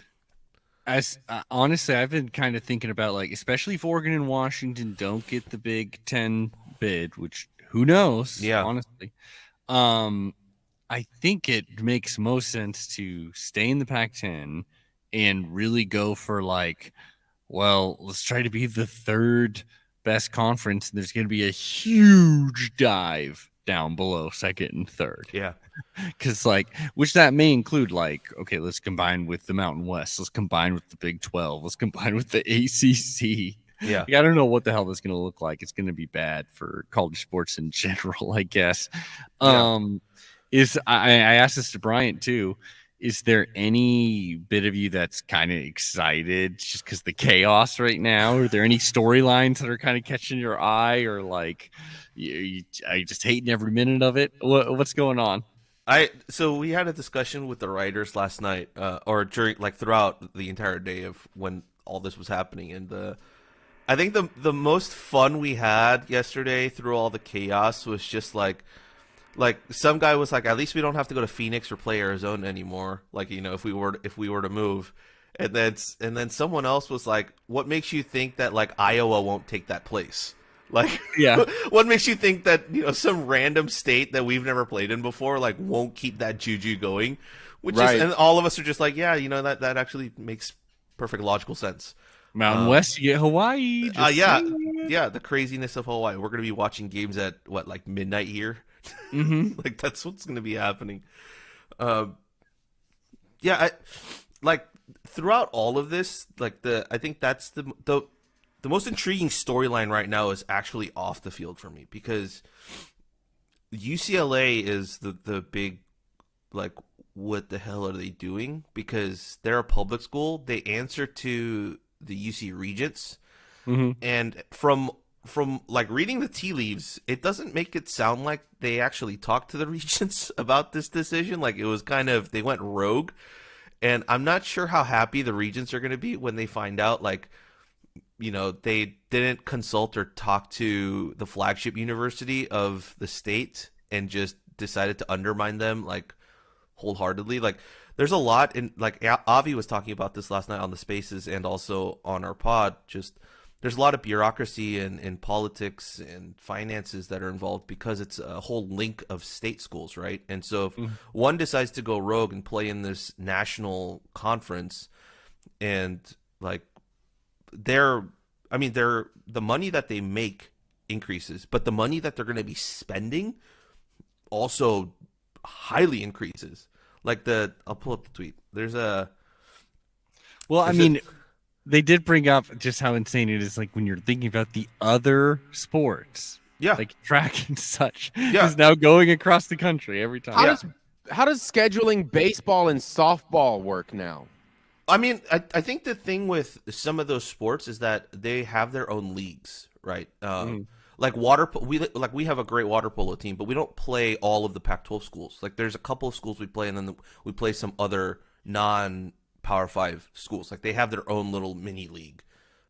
So I think that's probably how they'll move with that going forward. Like, I think they already announced, right? Like, women's like beach volleyball for UCLA, it's being dropped. That's the sucky part about this, is that, like, all these student athletes, like, some of them are just going to lose their, like, athletic career just because of this announcement. But this is the best tweet, right? This is UCLA's this is an official thing from UCLA back in 2019. This is, the University of California divested from fossil fuels, citing financial risk as one of the reasons. The sustainable and financial benefits have been well received by both UCLA faculty and students, except the fact that they're now basically flying like 3,000 miles one way. Yep. Like, just because it benefits their football prowess, really. I mean, So we'll be spending more fossil fuels, by the way, just letting everyone know, even though we divested from it. I think it's hilarious. Oh my, that is ridiculous. I guess I mean, I don't really know too much where to ask besides, like, I don't know what from here do you think happens with Cal? I mean, we got a football season that's gonna happen. Now's the time to get those wins before they head out. It's 2 years. It's 2 years to win a title that actually matters. And that's it. Wouldn't that be the funniest thing? Cal wins the last one. Oh my god, it would be in our, like, ethos to do that. It's like all this, like, you know, we were making, you know, jokes just between us, like how we had beat UCLA 2 of the last 3 years, and that's what got them to run away because they didn't want to lose to us again. But this is a weird place. Like, knowing that there's an end, right, is kind of, that's the weird part about all of this. Like, in 2 years' time, like, we're not going to be playing UCLA. We're not going to be playing. I mean, who knows what happens within the next 6 months? That's probably, like, the timeline of any of us joining them or not joining them or whatever. But yeah, it's not having, like, your oldest rivalry. Like, Peter, or one of our writers, went back and looked up what's the oldest rivalry in the Pac-12. And it's actually Stanford SC. They've played over 100 games, or they're at 100 games. So, like, that type of history, no longer there. Just, like, absolutely all gone. Do you have a guess what the Rose Bowl will be and mean in the future? I know that's where UCLA will be playing their home games. I don't know. I don't That's know. where they'll lose to Ohio State. Yeah. In a meaningless game sometime in October. No, not meaningless. It's going to be a really good recruiting opportunity for Ohio State. Oh, that's true. Yeah. Because the entire sideline will be filled with Ohio State recruits. Mm-hmm. Yeah, we actually talked about that last night too. Like it won't hold the gravitas as it does anymore. There was a tweet that went out yesterday saying something about like SoFi Stadium down in LA will probably host, the Big Ten championship game at some point. Like that's probably part of the deal, just because it's LA with SC and UCLA. And one of our writers commented underneath saying, the stepdaddy of them all. Like that's gonna be the new title. Exactly. I mean, the Rose Bowl kind of lost its grandeur, at least for a Cal fan to like get into, because it's no longer, just the Rose Bowl, right? Because with the college football playoff, like the stars have to align for you to get into the Rose Bowl. Like you have to win the Georgia and Oklahoma in the Rose Bowl. Yeah, you gotta win the Pac-12 in a year where the Rose Bowl isn't a college football playoff game, or you get to the Pac-12 championship game, lose, but the person that beat you gets into the college football playoff, and you still get pushed into the Rose Bowl because it's not a college football playoff game. So like there was a lot of stars aligned, moments that had to happen. So I think that dream's gone. But I mean, the question I want to ask you guys would just be like, does this take away from like the overall interest in the sport for you guys, like moving forward? Because like I think if we don't move, and I was making this argument last night, if we don't move into one of those big super conferences, right? I think the big pie in the sky dream for any university is the hope and dream that you get to the point where you're vying for a national championship. But I think the moment that you're not in any of these two leagues moving forward, if it becomes like these two, like, super leagues with like 20 teams or whatever, the likelihood of you getting into a college football playoff or any of that in that next level is highly low, because we see it right now. Like they're willing to give it a bid to the SEC team who, maybe has one loss, or two SEC teams that have one loss each, rather than, a team on the West Coast or somewhere else that's undefeated, because they're doing the whole strength of schedule stuff. So like if you're in the Pac-10 and you go undefeated, like does that push you like into the conversation of getting into that playoff when you like, who knows, when they're not doing it now? And that's like, that kind of takes away, because for me, I'm like, yeah, then that dream of potentially getting into a college football playoff or vying for a national championship, wherever it is down the road, like is non-existent for me anymore. Like then it all comes down. There has to be a chance. I agree with that. I will watch Oregon football in any state it's in. Not the actual state. It has to be the state of Oregon. But I'll definitely like be tuning in. But there has to be a shot, even if I'm now basically group of 5 or whatever it's called, not part of the super conferences. There has to be a way. And as long as there's that, then and we'll see what happens. I mean, if we got in the Big Ten, knock on wood, I would be ecstatic. Aaron, you still in the Ducks? Yeah. Let me use the one thing I do know about, which is as an analogy, which would be music. Mm-hmm. My favorite bands will never win a Grammy for Album of the Year. But that doesn't mean I'm any less excited when they come out with a new album. I know they're not going to go there. Mm-hmm. I know some of them may want to go there, but they won't, because they're not a part of the bigger system. But I'm also like, fuck the system. Let's keep this shit underground and rule the roost, baby. The PAC-12. Look, if you want to get into this sewer system, you got to go through us. There you go. That's good. Now, good, Rob, good. Very good comparison. I didn't think of it that way, but yeah, that's a great one. Rob, we'd love having you on. We're going to have you on very soon in the future because you're one of our best guests. This is a Pac-12 funeral party, though. Someone's already swung at you before you even knew before you walked in the door. There's already a fist coming at you. For real. Yeah, that's Bryant of 12 Pack Radio. Larry Scott's in the back, as we said. We've blamed the death on him. Someone has thrown like lamb's blood on him to symbolize that I feel like Boss blamed us for it as well. Boss blamed us, kind of. Yeah, he may be banned from the show forever. But so Rob, you're now up there on the podium. What do you have to say? Oh, I'm up there. Oh, I'm giving my eulogy. Yep. Oh God. This is how it starts. Just God. Yeah, oh man, this is a tough one. Yeah, take your time. Yeah, I'm starting to tear up. Mm-hmm. I see my mom.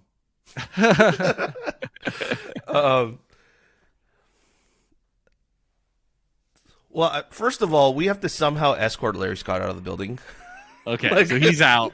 They've dragged him out. There's no reason for him to be here. He's like the uncle who like found out of like where your wedding is or like where like something was happening and just showed up. Like did anyone send him an invite? He's like wasted. No one actually did. Yeah. He's absolutely gone. Yeah, I'm just imagining like all our mascots just like sitting in the front row. Oh, so bummed. Yeah, picture of the Pac-12 like next to this casket. And just everyone in tears, some people laughing. I think I'd be slightly drunk.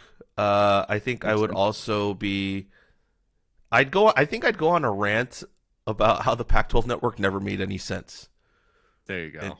And just point fingers at like whatever happened. Like I love some of the people that work there. Don't get me wrong. Some of the people that work there are amazing. I agree. But the decisions behind like the distribution of it, once again, harkens back to Larry Scott and all that. I mean, not to make it a little bit too serious, but like, you know, one of the big decisions with like just not Larry Scott and the Pac-12 network also harkens back to the university presidents being okay with the decisions Larry Scott were making, right? So like, it's this big like group of people that, you know, bought into what Larry Scott was saying and okayed it. It hasn't paid off. So it's just... Well, I love that you said that because actually this is being aired on every Pac-12. Oh, damn it. Every channel is it. So it's the perfect place to talk shit about it.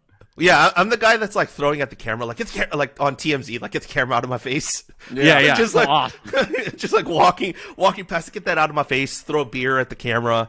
You know, I love it. Well, if you want to see more of these antics, go to writeforcalifornia.com. Go to @Rob11Wong on Twitter, HWANG. Rob, we love having you on. We're going to have you on in the future. Hold tight, buddy. I appreciate it, guys. Thanks. Find that door to float on for the Titanic. You know? I'm just happy we have each other to help us through all of this. Like, let's just can we all just get along? Absolutely. We'll talk to you later, buddy. We love you. See you guys. Peace.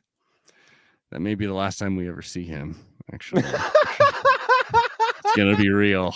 Maybe. Right. You're totally like, we're going to talk to you soon. Hey, we're going to look after you. Don't worry. We're not going anywhere. Dude, we got to again. abandon ship. We got to get the fuck out of here. I know of a life raft. Well, it's time to talk to... We're going to wrap this up. We only got one more guest. And I'm telling you, man, this guy, this is the ultimate heel of the Pac-12 at this point. Pac-10, whatever. The person who, the team that really, it's not their fault. They tagged along. Who wouldn't go? But they're absolutely, you know, the shot has been fired from this fan base. Basically, what you will say. Let's get into it.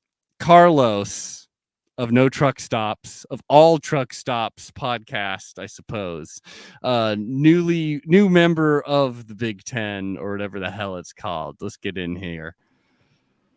Oh, Carlos, how could you do this? How could you do this, man? Y'all had my boy Rob Huang here. I noticed he ended. His last words were, "I'm just glad we're all in this together." I know you two fucking cats were there saying, I think you're on your own on this one, buddy. Oh, absolutely. We will stab anyone in the back for an opportunity to get out of here. We got to get out of this ship, man. Is there a way? Is there anyone you can talk to on the inside? We're a good school, dude. We're good for it. Yeah, you know what? Oregon's gonna be fine. You know this. Washington's gonna be fine. You know this. The other ones that should be really, I mean, Oregon State and Washington State, they know the writing's on the wall. They're gonna, they're absolutely, they're screwed. They're going to the Mountain West. I think that would be like if they got really lucky, they'd get in the Big 12, but I don't think that's happening. Those are Mountain West schools. We had an Oregon State representative on to start off the show, and he is like fully embraced Mountain West life. He's ready for it. I mean, look, that'd be cool. They could dominate and run the Mountain West for a little while. That'd be fun. Mm-hmm. I mean, look, if I'm being like 100% honest, don't tell the people I said this here. But it'd be way more fun. It'd be way more fun if your team went 11-1 and you got to run the shit out of a bunch of plebes. Like that's cool. That's fun. I think that would be enjoyable. But anyway, I was saying Oregon State, Washington State, they're gonna be fine. They're fine in that they're going to the Mountain West. That's their fate. There's nothing stopping that. The ones who should be shitting themselves is Utah, Arizona State, Arizona, and Colorado. What the fuck are they gonna do? And I tweeted this late last night, just kind of thinking about it. They are literally at the whim of Oregon and Washington. Literally, y'all and Washington, you're gonna decide what happens to those cats because they're either gonna be they're gonna get scared and jump to the Big 12 early so that they don't get left out of anything. Or they're going to have to trust Oregon and Washington to be the flagship programs of the Pac-12 and pray to God that Oregon and Washington don't decide, well, fuck you guys, we're actually going to the Big 10 after all. So they should be terrified. They should be fucking terrified. I would be, especially Utah, Arizona State, Arizona, Colorado. They've been in Power 5 leagues for a while now. It's been 30 years of them doing this. So I don't know. It'd be a huge shock to have to be left in that situation. But imagine being Utah. You spent, I don't know, 20 years building up your program to finally get into a Power 5 league, then a BCS league. You spend another 10 years just building up your roster and building up your program to be able to be a real Pac-12 contender, and then finally you win your Rose Bowl and you can say, no, fuck that, we're not the kings of the Mountain West, we're not the kings of the mid-majors, we're the kings of a Power 5 conference. And now they're staring down the barrel of maybe having to go back to that yet again. That shit's horrific. So it's pretty funny. I got that also sounds like a fairly average American life. Yeah. Oh, this is all circle back. This is the perfect representation of America. I think we can all say that. It's work real friggin' hard. And then once you got there, they go, oh, by the way, inflation. What it is you work really hard. You are gambling on a dock, I do believe, right? And then you win those tickets to the Titanic. You are Jack, and you get on that and you fucking die on the Titanic because the Big Ten doesn't take you on. That's basically it. Now, you're a UCLA fan. You are now a Big Ten fan. You're really the only one as of right now that is for sure. You and USC fan bases are the fan bases that are like optimistic about the future. How do you feel about being, because you're a Pac-12 fan, you're also a UCLA fan. How does the UCLA fan feel in you right now? The UCLA fan should feel, I think, it should feel happy. I mean, if you're a UCLA fan, like you get to, of all the uncertainty around the program and what that's like, and the lack of institutional commitment from UCLA, and UCLA sticking with Chip Kelly after he's had a really dog shit run, except for his most recent year. UCLA football largely being just like a drag to pay attention to, a big like weight to have to pay attention to. And suddenly you have like something now that validates everything that you might be feeling about UCLA as a big program, as one that has potential. I mean, we were talking, so Texas and Oklahoma rewinding back to last year. Texas and Oklahoma go to the SEC. Pac-12 Twitter was they were hot with the takes around. Oh, who are they going to take? Who's the Big Ten going to take, or who's the SEC going to take? Like who's the first one off the board in the Pac-12? That was a discourse. You'll remember that. I certainly engaged that. And I think it was very clear that the top four, there was consensus. I think the top four were USC, Oregon, Washington, and then UCLA. The only one that anybody ever questioned was UCLA, maybe a little bit, and that was mostly, Utah fans and Arizona State fans saying, "What would the Big Ten want to do with UCLA? What do they care?" Yeah. And there was some of that debate about, well, would UCLA actually get in? Well, I mean, I think many UCLA fans, a lot of other people who are not Utah, Arizona State fans would be like, of course they would. But now for it to actually happen, you're like, oh, we don't have to have this conversation around, well, is UCLA going to be able to get into the Big Ten? They're in. They got into one of the big super leagues that are impending. So as a UCLA fan, you probably have to be somewhat reassured. I think it's exciting in that the biggest victory and the most stunning thing is not that the Big Ten would take UCLA. It's that the athletics department somehow convinced UCLA's wildly skittish and scared administration, the chancellor, the higher ups, the administration, maybe even the UC regents, convincing those dudes to be like, hey, let's go to the Big Ten in what is mostly an athletics move for a specifically football athletics. Yeah. I mean, and basketball, but I mean, yeah. And a bunch of other things too. Like to convince them that UCLA's higher ups, I think, don't really give a shit about athletics generally. I've never thought them to be that committed to the athletics as an endeavor that they want to pursue and be very good at and be prolific at. So for UCLA athletics to convince the administration and the UC regents and everyone else to let them make that move, that's a pretty big fucking deal. Will the injection of cash also come with more institutional commitment, and suddenly UCLA, the university, is going to start caring more? Maybe, but now that's a possibility rather than I'll tell you one thing that's not possible: Chip Kelly caring more about recruiting. I don't think any amount of money is going to force that. Well, the good thing is he's in the Big Ten now. You know how the Big Ten recruits. Chip Kelly loves that shit. Give him a few corn-fed boys. He'd be happy with that. Absolutely. So no, I mean, as a UCLA fan, for sure. The hard thing for me is that I have, partly because UCLA has been so bad, but partly because I just appreciate the league now, is I can't divorce the UCLA side of this for me from the Pac-12 side of this for me.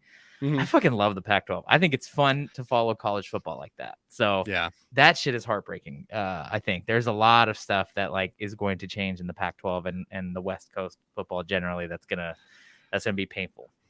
Absolutely. I totally agree. Looking at the kind of positive, fun parts of it, who are you excited, scared? I mean, the scared ones are obvious, but intrigued to play in your new conference? What are the storylines that you're looking like?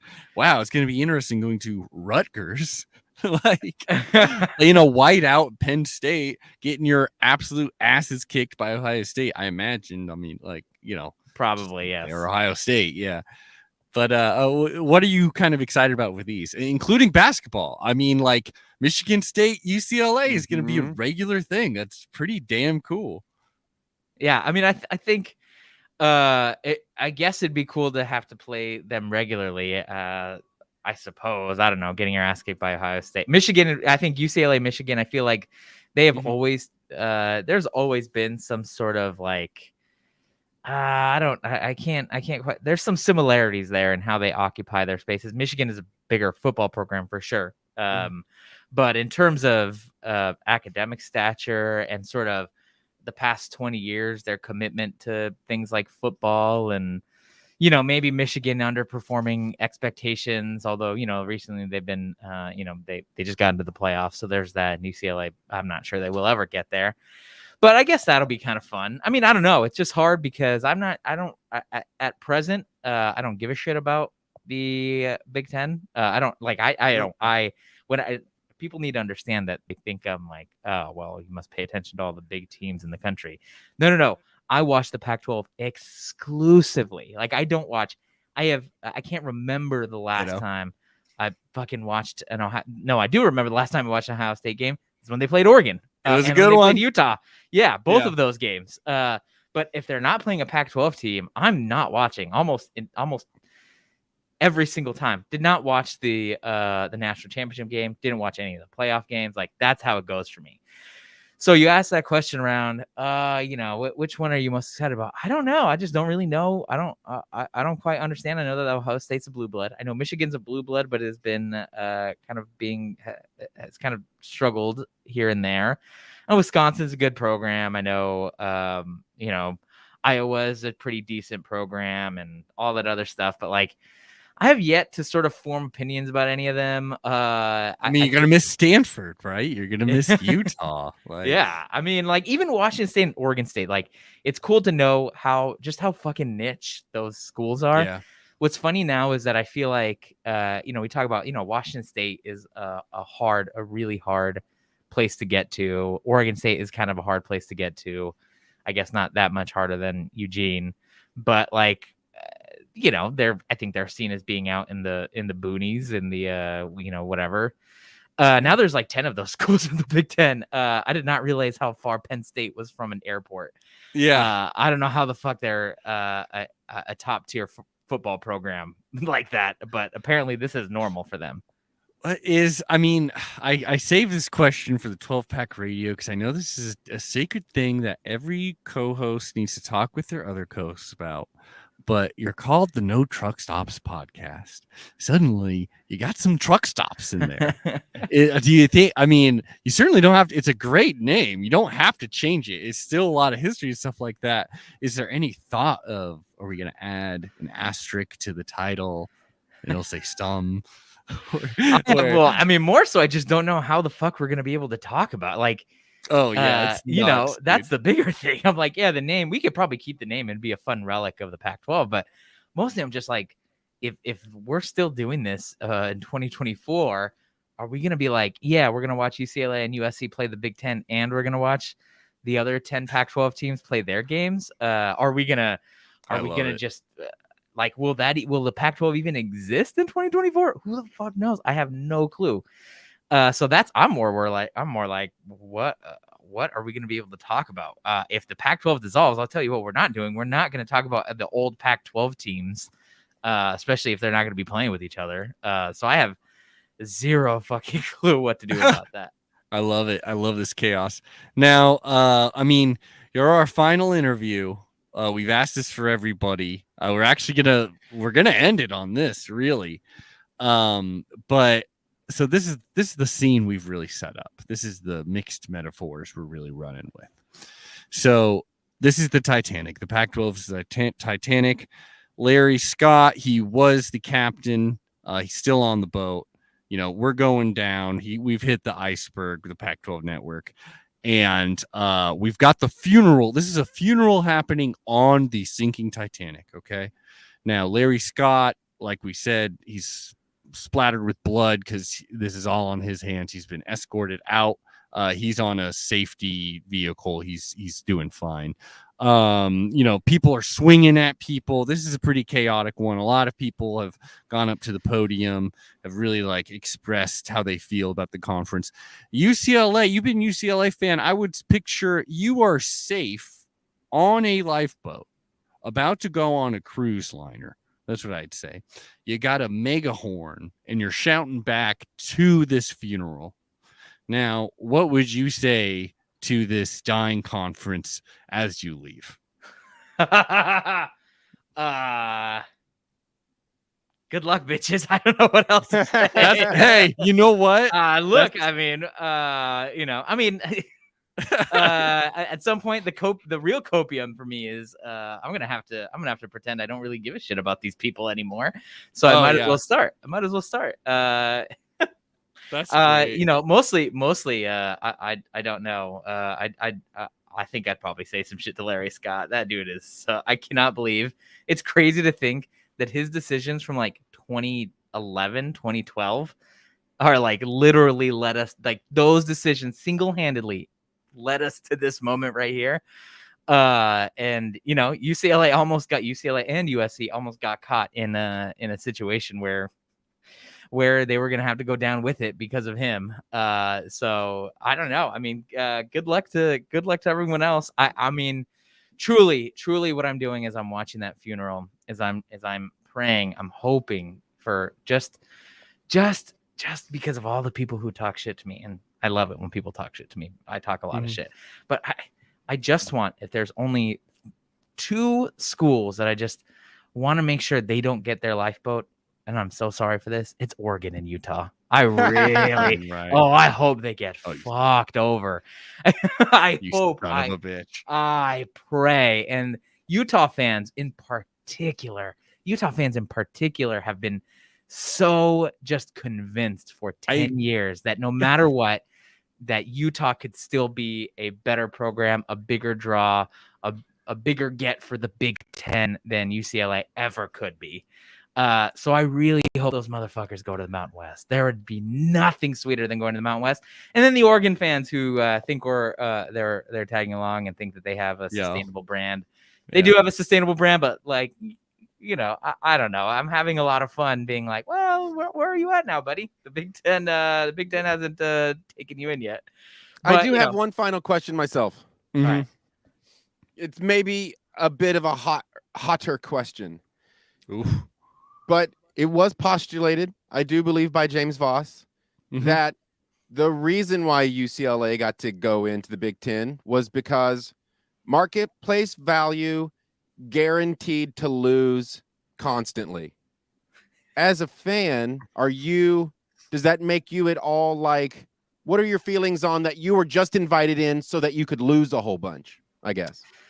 What the fuck do I care? I mean, I don't know. Like, I don't even want. If you're gonna lose a bunch no matter where I'm at. The ideal scenario here is that UCLA folds a goddamn football program, and I could just pay attention to basketball. That'd be great. I'm sick of this shit. Nice. I mean, what's the difference between 4-8, 6-6 in the Pac-12, and 4-8, 6-6 in the Big Ten?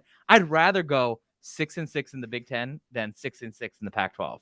All right. I'd rather go 4-8 in the Big Ten than go 6-6 in the Pac-12.